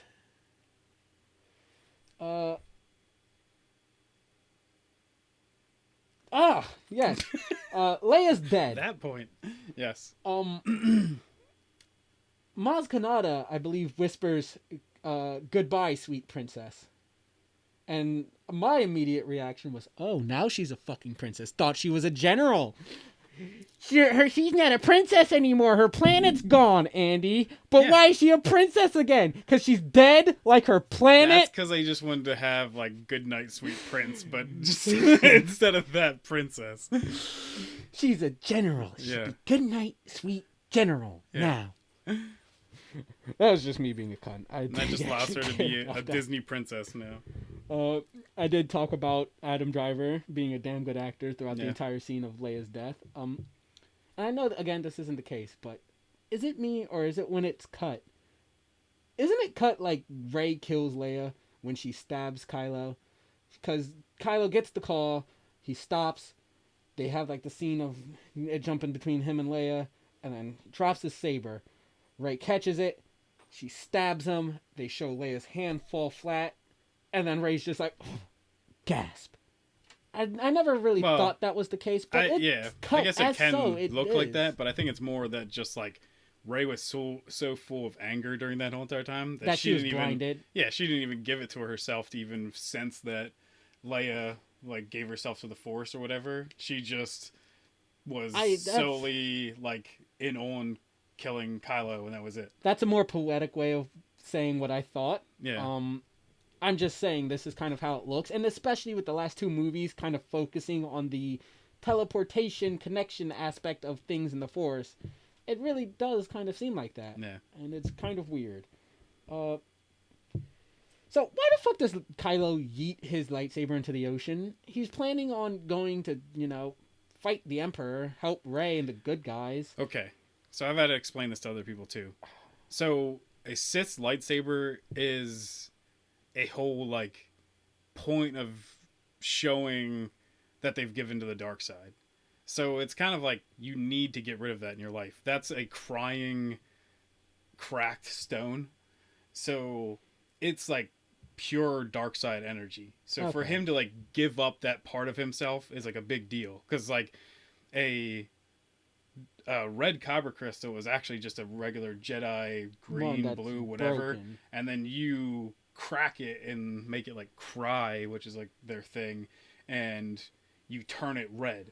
Okay. So that's like he needed to give up that dark side of the Force as well. It's not just like, oh, he gave away his only weapon, what an idiot. It's like, no, that's a big deal that he's like actually giving up a part of the dark side that like made Kylo Ren who he was. Okay, now that you've explained that, okay, I can understand it. They could have went. I still think they should give a line. They could have done it even harder in the lore and him to turn it back so that it would be like a white one. Like that's what Ahsoka Tano's are. Okay. She defeated a Inquisitor and took his red crystals that were already like cracked and everything, and she healed them. And when you heal a dark side like red crystal, it turns white. Okay, I knew the crystals, I knew red lightsabers just came from cracked crystals, but I didn't know about the dark side energy. Yeah, like that's what it takes. So usually, because like Ben Solo's lightsaber, I think is still out there somewhere, because usually you can't even take your own lightsaber and crack it. You actually have to like kill a Jedi or like take a crystal and then do it. Like you can't do it to your own. Okay. So that's cool and all, but I still feel like you need a line in the movie, or else it makes Kylo look like a dumbass. Yeah. So he yeets his lightsaber. But it's like they don't want you to read books and care about like legends or like even their own books. But then they're just like, but then like the next second they're just like, we're gonna do stuff that only it would make sense to you if you knew extra crap. Oh god, it just it annoys me. The Final Order executes the final solution and nukes Kijimi. Mm-hmm. Which matters not because Babu Freak got off the fucking planet. Yeah. Fuck that guy. Babu Freak. Ted, so do you like Babu Freak? The good guys, barring Rey, land back at their base. They have a little bit of fun banter before finding out that Leia is dead and going into full mourning mode. Like, no, we gotta speak to Leia, and then she's gone.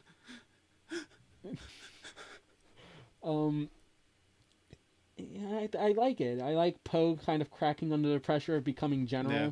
Well, and he's like, we need to talk about something, and he's like, yeah, I need to talk about something too. I need you to be to lead with me, and he's like, oh, well, thank you. Yeah, and I love their chemistry together. Yeah. So, Rey flies to Luke's hideaway planet that I also can't remember the name of, and she burns up Kylo's TIE interceptor. Mm-hmm. She's throwing sticks into it, which cracks me up, and then she yeets the lightsaber, only for a ghost robot hand to grab it. Yep. And Luke Skywalker to march out as a fucking ghost. Yeah, and he's like shot at Rian Johnson for disrespecting a lightsaber. A Jedi's lightsaber deserves more respect, don't you think? Or something like that. And I love it. I love the line. But I also hate it because to get this line in its glory, we have to have The Last Jedi and the fucking scene where he yeets it. Yeah. So it's a very bittersweet moment for me. I love having Luke back because he feels much more like Luke. Yeah. He is Luke Skywalker again. I love his the first thing he says is, "I was wrong," and I was just like, "Yeah, you were." And he pushes. I wonder who put those words in your mouth. He pushes her down the right path. Yeah. He confesses that he knew she was a Palpatine all along, and so did Leia. It just raises so many fucking questions for me, as in like, why not tell her? Yeah.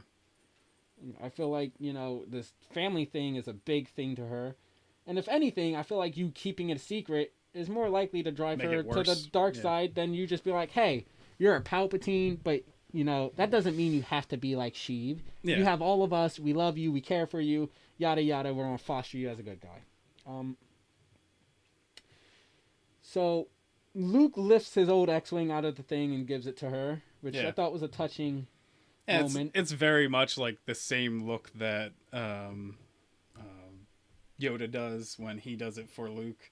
Like the same, just like one hand, like lifting it out and everything. And it's like all these movies are still homages to the old movies, so it's just 100% that. Nice. Yeah.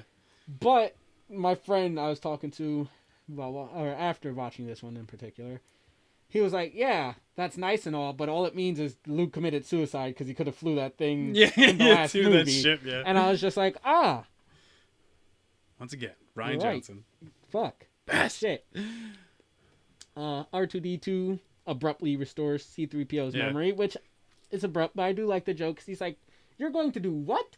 I wouldn't. And it's a jump cut to him doing it, and C-3PO's back. Hooray! And then C-3PO running into the scene and being like, R2-D2 is completely lost his circuits or something because he's talking about Luke being back, and so Rey is taking the Wayfinder from Kylo's ship, put it into the X-Wing, and is now flying through the fucking space cancer that blocks the way. But while everybody's talking about it, they mentioned that it's like gravity solar winds, gravity wells, and whatnot. Yeah. So you can only take like one path through the whole thing. Well, aren't those moving? Like, doesn't solar winds move? Not in gravity wells don't do. Like, Kylo Ren flew through it at the beginning, and he's like fucking bobbing and weaving. Well, so did she. That's why they show but when her path is like zigzagged all over the place. Yeah, but when you bring in like the armadas flying, you have that really big ship that's essentially just going in a straight line, Yeah. and everything's just moving around it. So Yeah. like, and then you have well, we'll get to it. We'll get to it. So she's carving a path through the space hemorrhoid, and that's what they're going to use to get there. Oh yeah. Also, before they leave and they have like their whole, like everyone running to ships and everything and being like, "Let's do this." Blah, blah, Yeah, blah. I like it. Lando Calrissian actually says, "I'm not going to go with you. I'm going to keep jumping, like do lightspeed jumping to every single system in the galaxy, so that I can send out a signal so I can pick up people." That line should be in this damn movie, because they never talk about it, and then you're just like, I guess Lando went somewhere else, and then he just shows up with all these ships, and you're literally like, why the fuck were you even just putting that line in here? It just makes so much sense. Like, them just showing up later and being like, I guess Lando found nobody, and it's just like, nobody even talked about this damn plan, like, once. And you're like, in the book, they're just like, yeah, this is a major part of our plan. Why not just bring that up once in this damn movie? And then so they carve through it, and when Poe's fleet goes through it, there's a part where like the very end where they like light speed through it. I was just wondering to myself, do you think it's really safe to light speed through that angry space womb? Yeah, apparently. But so they have to take out the nav towers because for some reason these Star Destroyers don't know which way up is. Well, it's more because of how tightly they're compact and everything. There's no line about it in the movie. Yeah, it's basically that there's no way they could maneuver without, like, having some kind of, like, AI kind of, like, broadcast of, like, navigating them all out of there. Don't have that in the movie. Yeah, but that's, like, the whole point for the antenna thing. I think Poe's literal thing is, without that navcom, they don't know which way up is out there. Yeah. And that's just supposed to be like, I'm a country boy speak, instead of being like, well, when this is that's trying to the explain. only explanation we get, it makes them look damn fucking stupid. There's one nav tower on the ground of Exegol, and when they target it, Pride is like, up here guys, put it on my ship's nav tower. Which Finn gets a feeling, I get it, the Force, yada yada. Mm-hmm. And he's like, Pride, go to that one. Why not destroy the nav tower on the ground as well? Yeah. Because they could just fucking hot potato that shit. Yeah. Also, why do they need ground troops? They've established that there are no shields because I think the line was shields don't work below the That's also atmosphere. why I didn't understand at all that you can't blow up an antenna from outside. I was like, I'm pretty sure that's how antennas work. They just, if you destroy the big thing on top, then it doesn't send out a signal. I also just feel like, explosions. I feel like if you just shoot that with explosions and then explosion inside of the, on the outside of the thing, especially in Star Wars, explosions into other explosions, and then the explosions, the thing that you needed to explode. Explosions. Why didn't... So basically, like, the original Star Wars is like a allegory to, like, the Empire being like Nazis and stuff, and then the Resistance is like the Allies fighting back against them. Mm-hmm. Except for, like, in our existence, we're the ones that built the ultimate weapon that destroyed major parts of Japan. And so why didn't the Resistance ever be like, we should get a world-destroying thing, because you just need to get that shit to Exegol, and then you just destroy all of Exegol. Fair enough. I've never thought about that. I'm usually just too busy laughing at the fact it's like, hee, stormtrooper mean Nazi. Yeah. But it's just like, I just thought about that. I was like, wait, we're still the ones that built the, like, crazy giant weapon that destroyed cities to basically end a war. So why didn't that happen in Star Wars? Guess the Empire's the good guys. Yeah. So then we get to Rey appearing before Palpatine, and he has all those hooded figures. Mm-hmm. Are those not Sith loyalists, the cult members, because I think one of the people would have earlier to believe so, of being they were like they're the same people that were like, because they act like they're like, I don't know, it's this whole thing of like they're all the Sith, but I'm like, what the hell does that mean? Like, there's so many things that you just threw out there. Like, they could be Sith acolytes, they could be Sith just like loyalists, they could be a cult, actually Sith like creatures, like the actual like race of Sith that we thought they were dead forever. Like, you can't just throw out like Sith and think that it just doesn't mean anything. Like, you're like, what the hell? So Palpatine wants Rey alive. Why are there so many different times where, like, Palp sends Kylo out to kill her? Yeah, I think he was just trying to push her. Like, I think really he had faith in her that she was going to be much more powerful, like, in her rage, is, like, almost even kill Kylo Ren. And, because he was just like, she's part of my bloodline, so she's going to be better. The only reason she even killed Kylo Ren was because his mommy called him. So, but God, I think that's Palps, you were fucking wrong. Like, I think either way, though, he would have won. Because either way, he would have been just like, well, whoever makes it back here will kill me, and then I'll take over their body. And so I'll he can just take forever. over anybody's Basically, body. yeah. I just thought he could only take over Rey. No, I think he would have done it to Kylo, too. Okay, well, God, this thing is so fucking muddled. So, fighting on the outside continues as the ex-stormtroopers release their horses. I'm going to put you down, but... Oh, goodness. You're flailing all over the place. They released the space horses on the spaceship. You gotta stay here, because you were freaking out earlier. Go lay on my bed or something. And the ex-stormtrooper chick is using a bow and arrow to take things out. So did Lando. It's cool. Why? It's like Rambo. You know what? I could at least understand it in Lando's situation more. It's a much more low-profile weapon that you could argue is more for stealth than anything else. Also, you could say maybe it's the fucking extent of tech on that planet. But you're in a space battle, running atop a Star Destroyer, and your go-to weapon is a bow and arrow? Yeah. Somebody get this bitch a blaster.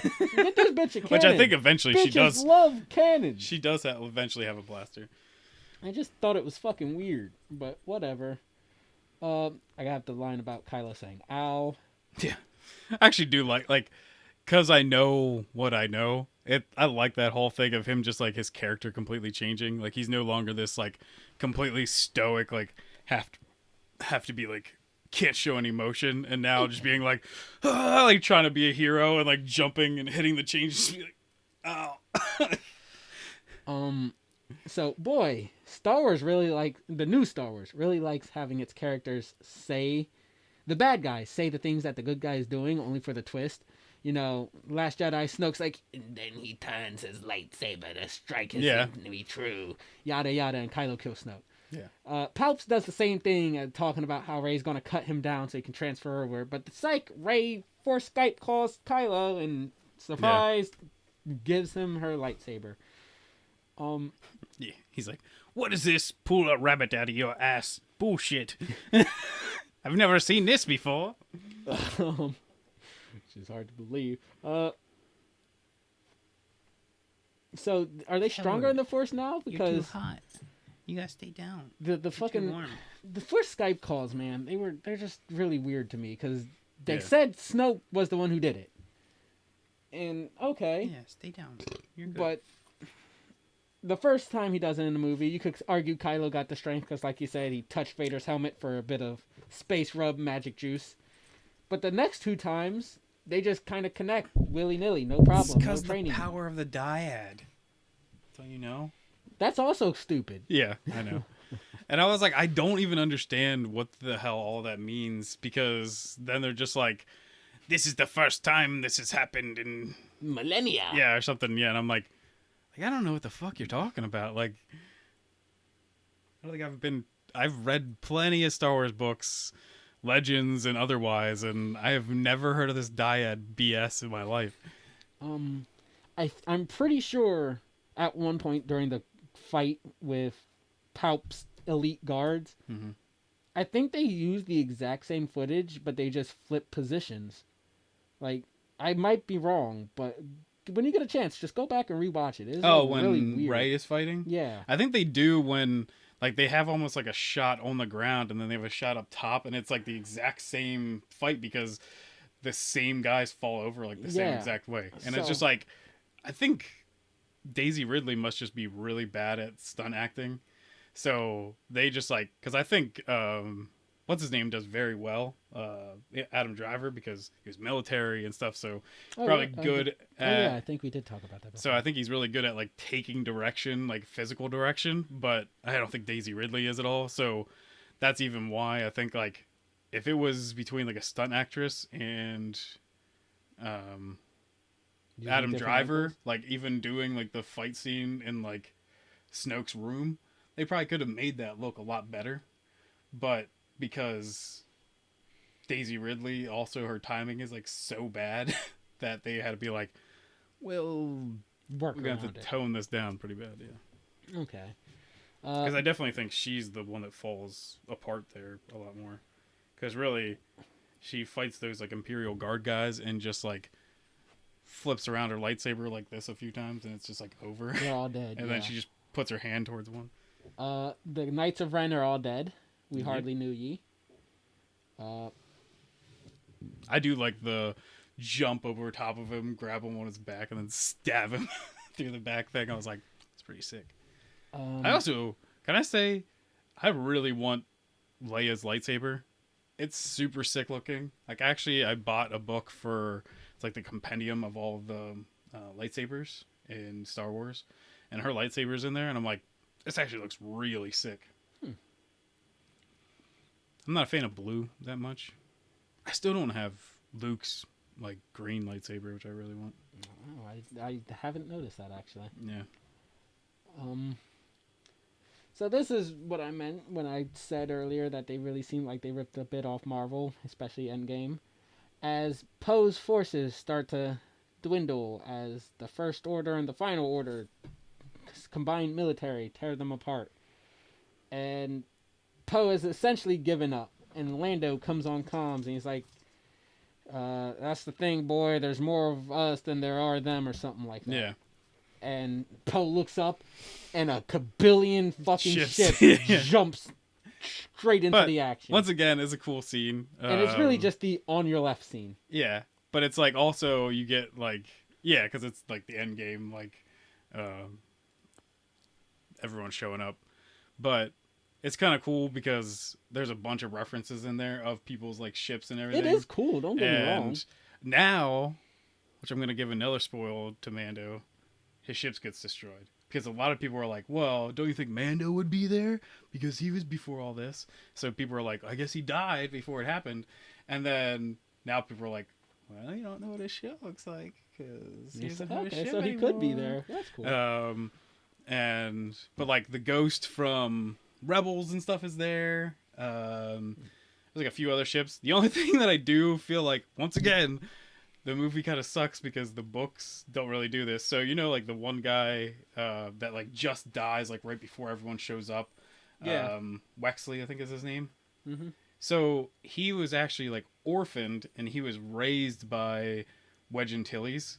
And Wedge Antilles is the old guy that they show like right after showing Lando like flying his ship in. Mm-hmm. And it's just like, he's just like, hey, Lando, like whatever, like joking around. And he was raised by Wedge Antilles. So you're just like, well, I guess whoever wrote this movie missed that point because he didn't realize his adopted son just got murdered. So you're just like, like well, maybe he didn't know that part yet. Yeah, like so, probably would be cracking jokes. Like, oh maybe man. He's like, my son's amazing. He's still out there kicking fighting. Nazi ass. Yeah. I'll find out here in a little bit, I guess. So,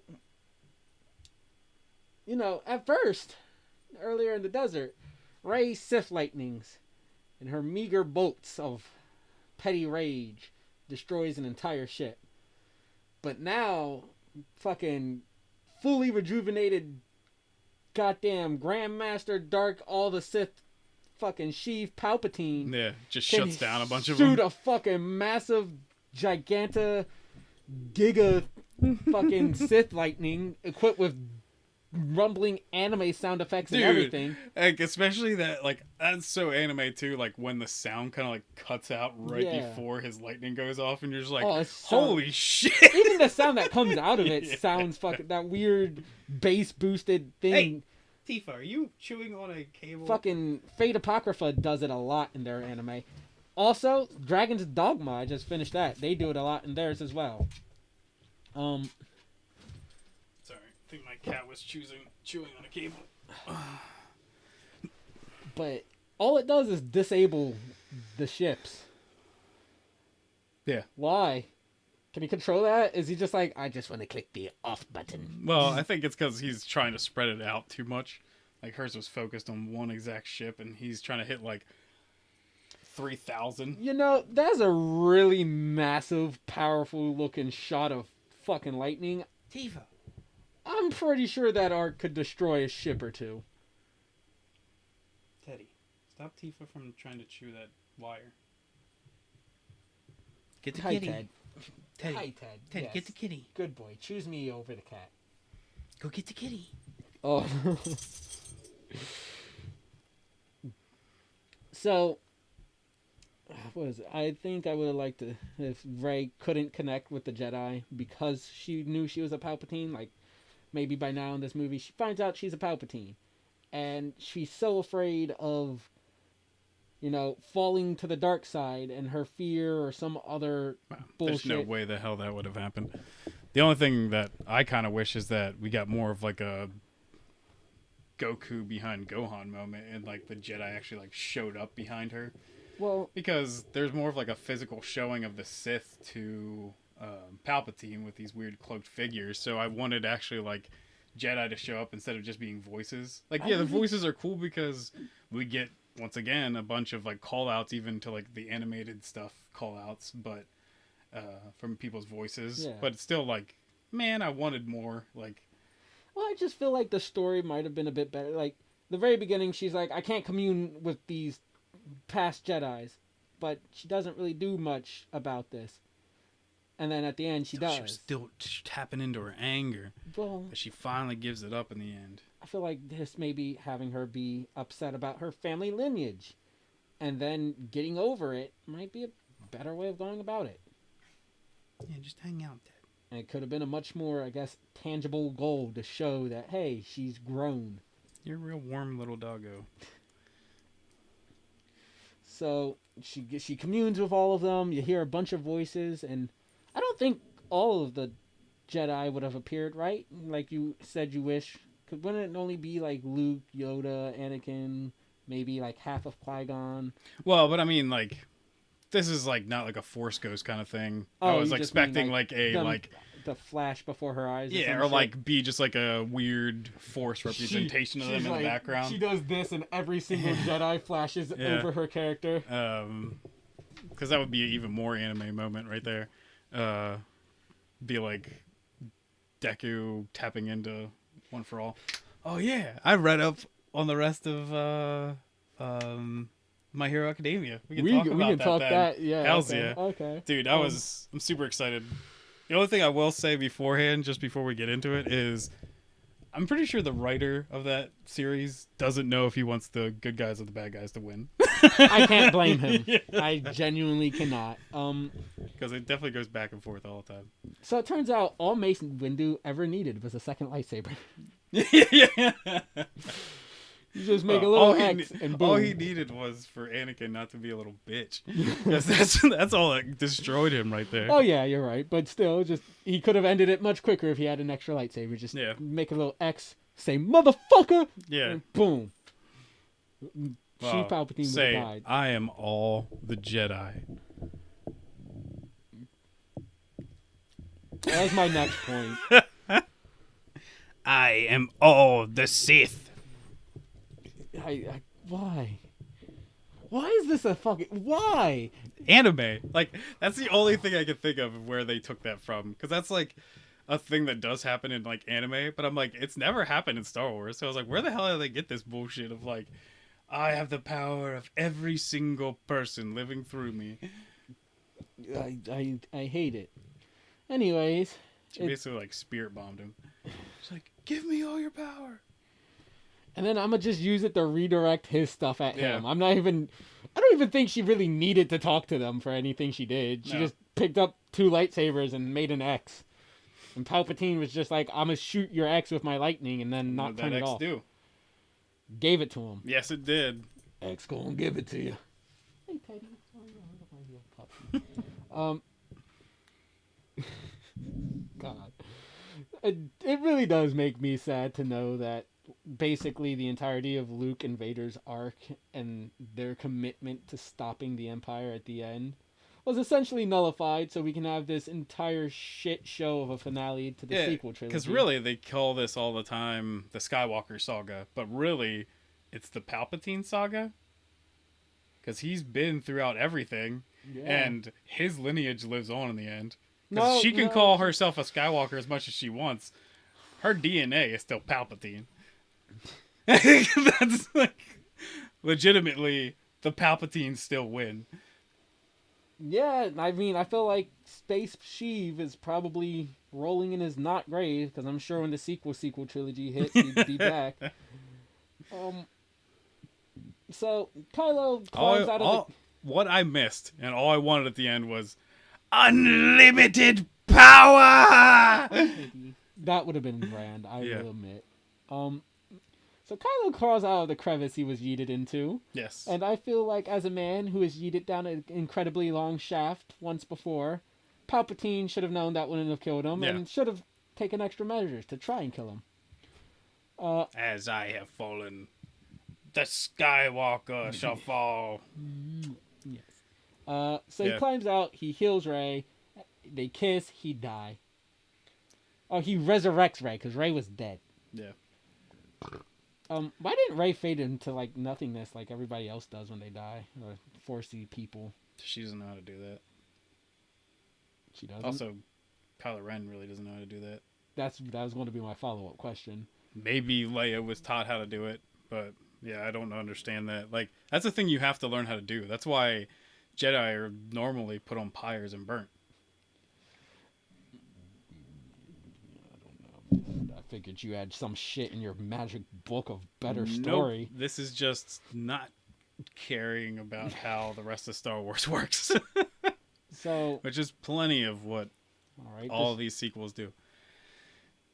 I'm guessing Kylo died because he had to give his entire life force to resurrect Rey, right? That was the thing. Okay. So another thing too that's weird is, so the books basically have to explain that they don't know how to do like real force healing.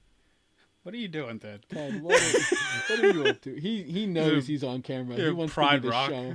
thing going on here. Basically they don't know how to do like force healing, so they're literally giving up their life essence. They're like their life force to heal each other. I remember they didn't know force healing. I just remember because like force healing exists. Like you can just heal people with the force. So basically they're just not doing it right, and they're just using their actual life to heal another. Okay. So Kylo just in that instance just gives up his own life to heal her. I figured something. Well, not the imperfect force healing. I just thought that was the concept behind force healing. No. I figured that was the case, but I wanted confirmation because the movie doesn't properly give us that. Yeah. So he dies. Everybody goes home to celebrate. Big victory. Yay. You get this scene where Zori and Poe spot each other across the celebration hall at the fucking and thing. he's like, and they keep doing these and completely she's just silent. like, no. And they're like, we're not going to work out.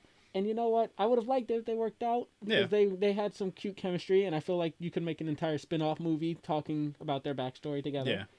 But since they're not together, you know who he has great chemistry with?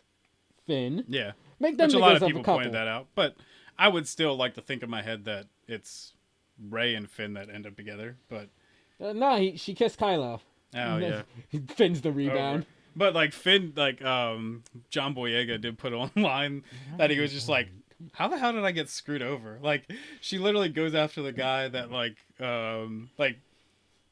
killed her father figure. Yeah, and like beat her a bunch of times, like attacked her, and then the guy that actually like helped her and like tried all the time. You see he just this screwed fellow over. incels? Yeah, that's This is basically what being that's nice basically- gets you. Yeah, that's what everyone basically brought All up. the girls like the bad boys. Why do good girls like bad guys? I had this question for a really long time.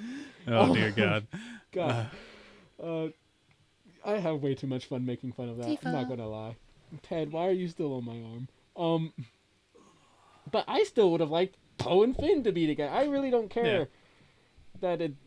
I'm not doing this for representation. I just Yeah. really like their. Chemistry. Yeah, they had great chemistry, and you know what? It's better than the blink and you miss it lesbian kiss that they put in the movie. Yeah. So if you really Well, want to tote some and gay if- pride stuff, If anything happened, it was probably Rey would just like leave out on her own and disappear, and then well, thank you for sitting Finn would there, actually Finn's ended up with like Rose. I would have and- liked it if he ended up if anything the other ex stormtrooper chick. Yeah, but she's gonna go on. With Lando. Yep. Well, he could have went with. Yeah, he's an ex-stormtrooper boy. Chewie gets his medal that he's been Yep. stiffed. Thoughts on that? That's pretty awesome. That definitely like it wasn't like a tear up moment, but it was just like that's nice. Like that's pretty awesome. Congratulations, Chewie. All of your friends are dead, Yeah. but you get a medal. Hey, Lando's still around. He has Lando and 2 droids, Yep. but he got a medal. The pets of the series all still alive. I mean, if you had a chance, wouldn't you take Tifa and Ted over all of your friends? Yeah. They don't really keep up conversation very well. Look at Ted. He's been Hey, nothing Ted. but animated. What? I've got the kitty right now. Yeah. So Rey goes to Tatooine, buries Luke and Anakin's sabers in the sand, which Well, Luke and Leia's. oh yeah, it was Leia's. I'm sorry, Well, technically it's also Anakin's lightsaber too, but because Luke's lightsaber is Anakin's. I just feel like Luke probably wouldn't. Well, I don't know. I feel like of all the places Luke's lightsaber could be buried, maybe it should be like something hung up in another Jedi temple Yeah. thingy or somebody. I'm sure somebody. And then Leia's could be like at the new Resistance. Yeah, like, Leia's could be like with headquarters Poe or or something. something. Yeah. Luke should go to like a Jedi temple or the next Jedi school that might get started up. Yeah. I mean, Rey could. She has all the Jedi teachings. But she buries it in the sand at his hometown, which I can't imagine he'd care too much for. Yeah. And I can't imagine and- Anakin wants his fucking lightsaber with this coarse sand everywhere. Yeah. I hate the sand. So Rey is on yet another deserted desert planet, and some stranger, complete and total stranger, rolls up and like, "The fuck's your full name, nigga?" Yeah. Well, I like, and this is like a straight up meme that I read, but I love it. And because when she says like Skywalker, if this lady is as old as she looks, she would literally be like, "Oh, so you mean the family that was here and Died horribly.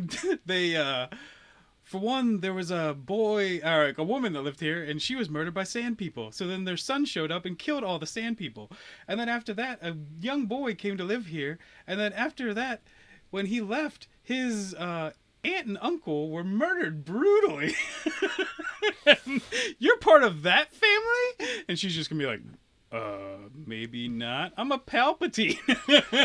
Did I say Skywalker? I meant Palpatine. They Yeah. sound super similar. Yeah. In my alien dialect, Palpatine's pronounced Skywalker. Yeah, so. yeah.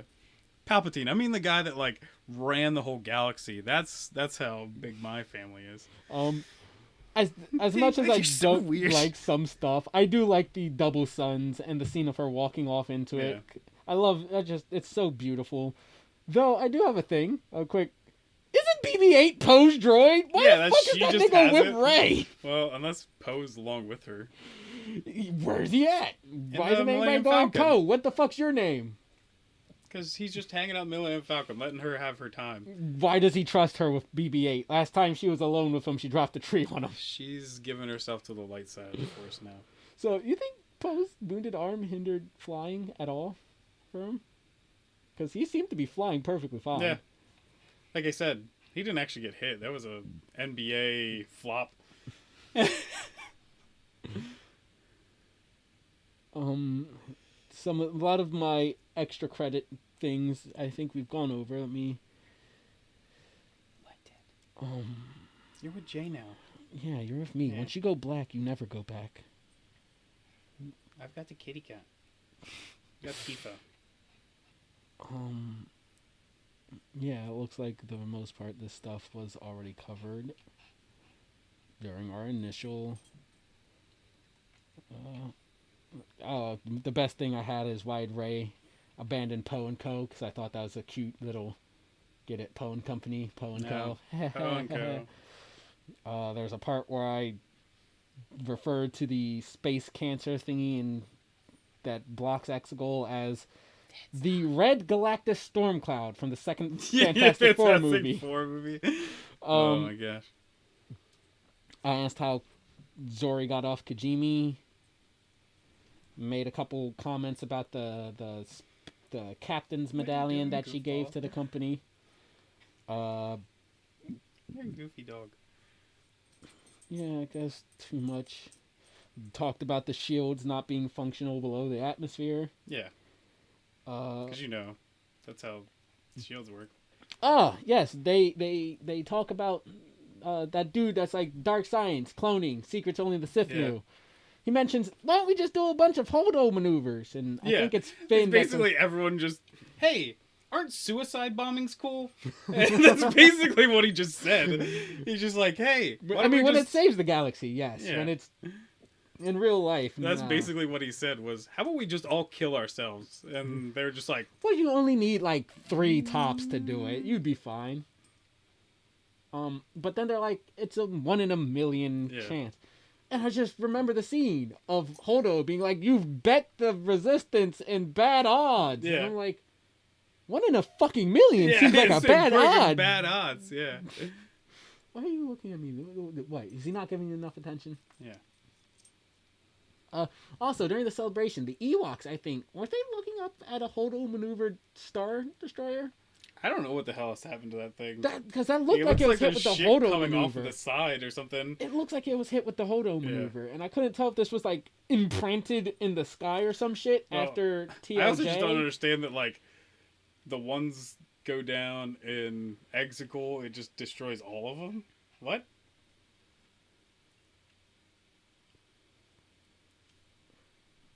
Yeah. Ta-da! I didn't think this was like Independence Day, and it was like there's like a hive mind. I asked more so about Palpatine's possession thing and how the fuck that works. I like Palpatine's new dark side robes, the red accents. This just way, stealing fabulous. people's energy. And then I was about to ask, like, where the fuck did they come from? Because he got it after he was rejuvenated. Yeah, he's like, let me go through a wardrobe change. Yeah, that was, once again, anime. It's just like, he's got to have a new look because he's got new powers. I did have a comment about, I feel like in a better movie, having a TIE fighter parked next to the X-Wing could have been really cool to show, like, Kylo and Rey. And since they're both old. Yeah, like, I feel like it old would have been X-Wing cool. And it old- was something from I feel like a better movie would have pulled it off better. And that was kind of the point of it. Because I did like just the image of it. Yeah. Even that I went on to question how the fuck Kylo got it, because before you explained it, I just kind of thought he was like, "Hey, First Order, it's me, Kylo. I'm still totally evil and your supreme leader. So can you come pick me up?" Yeah, I lost my ship. So can you guys send me an Uber? And then I send him down. He's just like, "Psych, bitch!" Flies the fuck off. No, but I explained that. So, Rey's knowledge for the Wayfinder was hidden in the Jedi tech stuff. The stuff in the Jedi Temple that she stole when she left Luke. Yeah. Because I guess some of that wasn't like ancient text. It was literally like again, Luke's diaries. Why would Luke want to burn this? This is information that can save the galaxy. Why did you want to burn that? What are you doing? Oh my gosh. Also, why was Never work with animals or children. I love animals. I hate children. I've worked with children, not animals, but I'd rather work with animals than children. You're so goofy, Ted. The kitty's somehow not as warm as you. Why are you so warm? I don't like the fact that Is it because you're just on a ball of anxiety? post spice running amounted to so little. Like, I don't know. He can hotwire shit, and he knows some shady people. Yeah, and that's really all Is it that what amounted drug running amounts to? I don't know. I feel like they could have had this as maybe a bigger character trait, and it's just more so than anything that connects to his character. It's just like, I'm kind of embarrassed about it, you know. I feel like I don't know. The setup to it led me to believe it would have a bigger payoff. I guess that's finally like the best explanation for why he's a good pilot altogether. Is just because he was good at doing smuggling. Hear that, kids? If you want to be a drug dealer, yeah, makes you a really good pilot. Or I mean, I guess in our life it'd just be a getaway driver, maybe. Hey, you could work for like the Cubans or something and fly all you want of cocaine probably across the border. So that's a good old advice from Uncle Andy and Uncle Jay.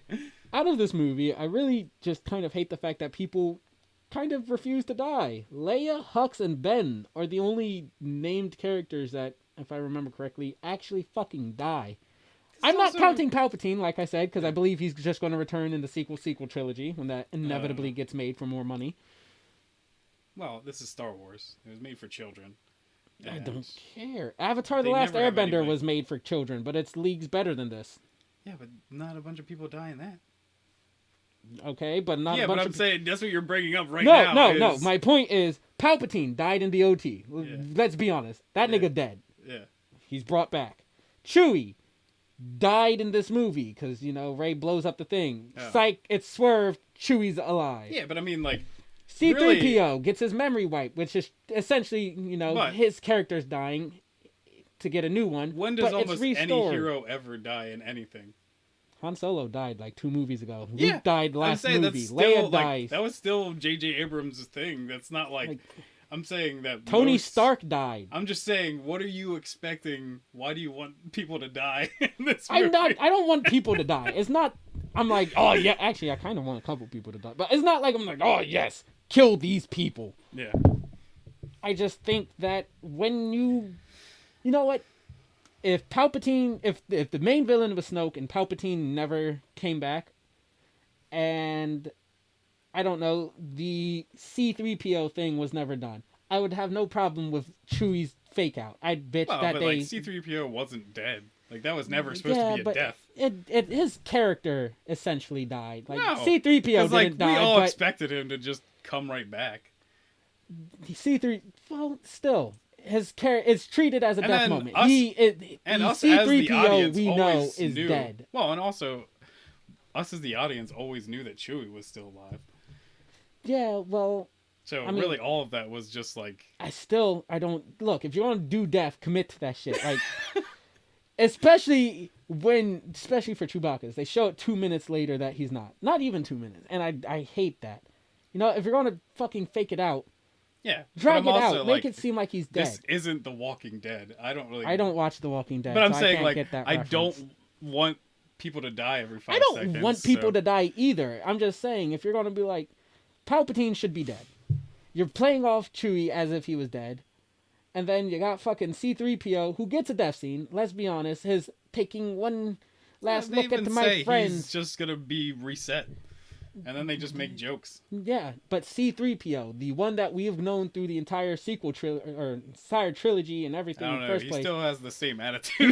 He was dead. His personality, that man is dead. It was like fucking... Well, and then he's back like only like 20 minutes later. Yeah, that's my problem. Like, if you're going to wipe him, commit to him being wiped. Like, we have too many things just dying and coming back. And I'm gonna write that one off as a weird nitpick. It can be. I'm sure it is. doesn't change the fact that I fucking hate the fact that so many characters just kind of do this weird dance with death. Rey dies, gets resurrected. It's like, I don't like the fact that a lot of characters in this die and come back. I know it's a big thing. I watch action movies. I know it's a big thing for, especially in anime, like your character to die only to be resurrected by their inner demon or some shit. Your favorite anime is Bleach. There is a lot of it. Oh, I'm not bitching. I'm bitching more so about this because it's a movie. In a series, I feel like you get a lot of things because you get like, with characters. You mentioned earlier, in a series you get a lot of things to build out characters. Yeah. Also, I think Ichigo only really dies twice. That's still Ukura a lot dies for twice. a character in yeah, series. Yeah. Actually, is it? A lot of shonen characters. We also grew up on Dragon Ball. How many times does fucking Goku die? Yeah, but like we said before, Dragon Ball isn't a good storyline. And the sequel trilogy is? No, I'm just saying that, like, we can't go with Dragon Ball as a good, like, analog of people dying and stuff. Just saying, man. Yeah. I'm just saying. But let's use this as a point to transition into anime. My Hero Academia. No, we're not talking about it right now. Why not not? at all. Why like, not? we're done with this Come podcast. on. Dude, we're like 3 hours. I am not going on anymore. This is over. You can just cut it and No. put it in a different one. No. We can talk about that next week. Andy, ladies and gentlemen, a fucking quitter. Holy shit. It's like, we're like 3.5 hours. I'm not talking about My Hero Academia right now. That's the usual.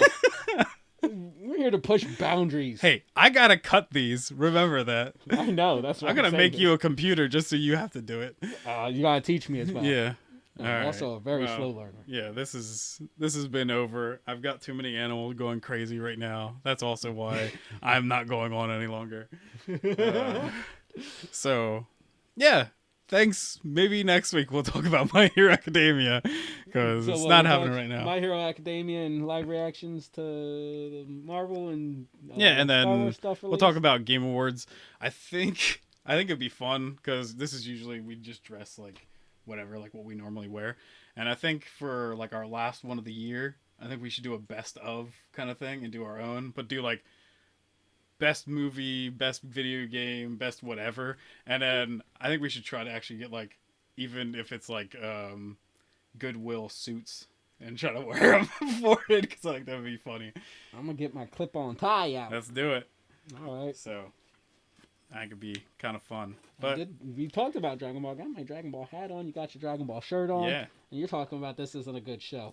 Shit's amazing. Hey, I said it's dumb fun. That's what I said. It's the most intellectual fun you can fucking have. All right, everybody. I'm Andy Stoke. I'm Jay Fowles. See you later.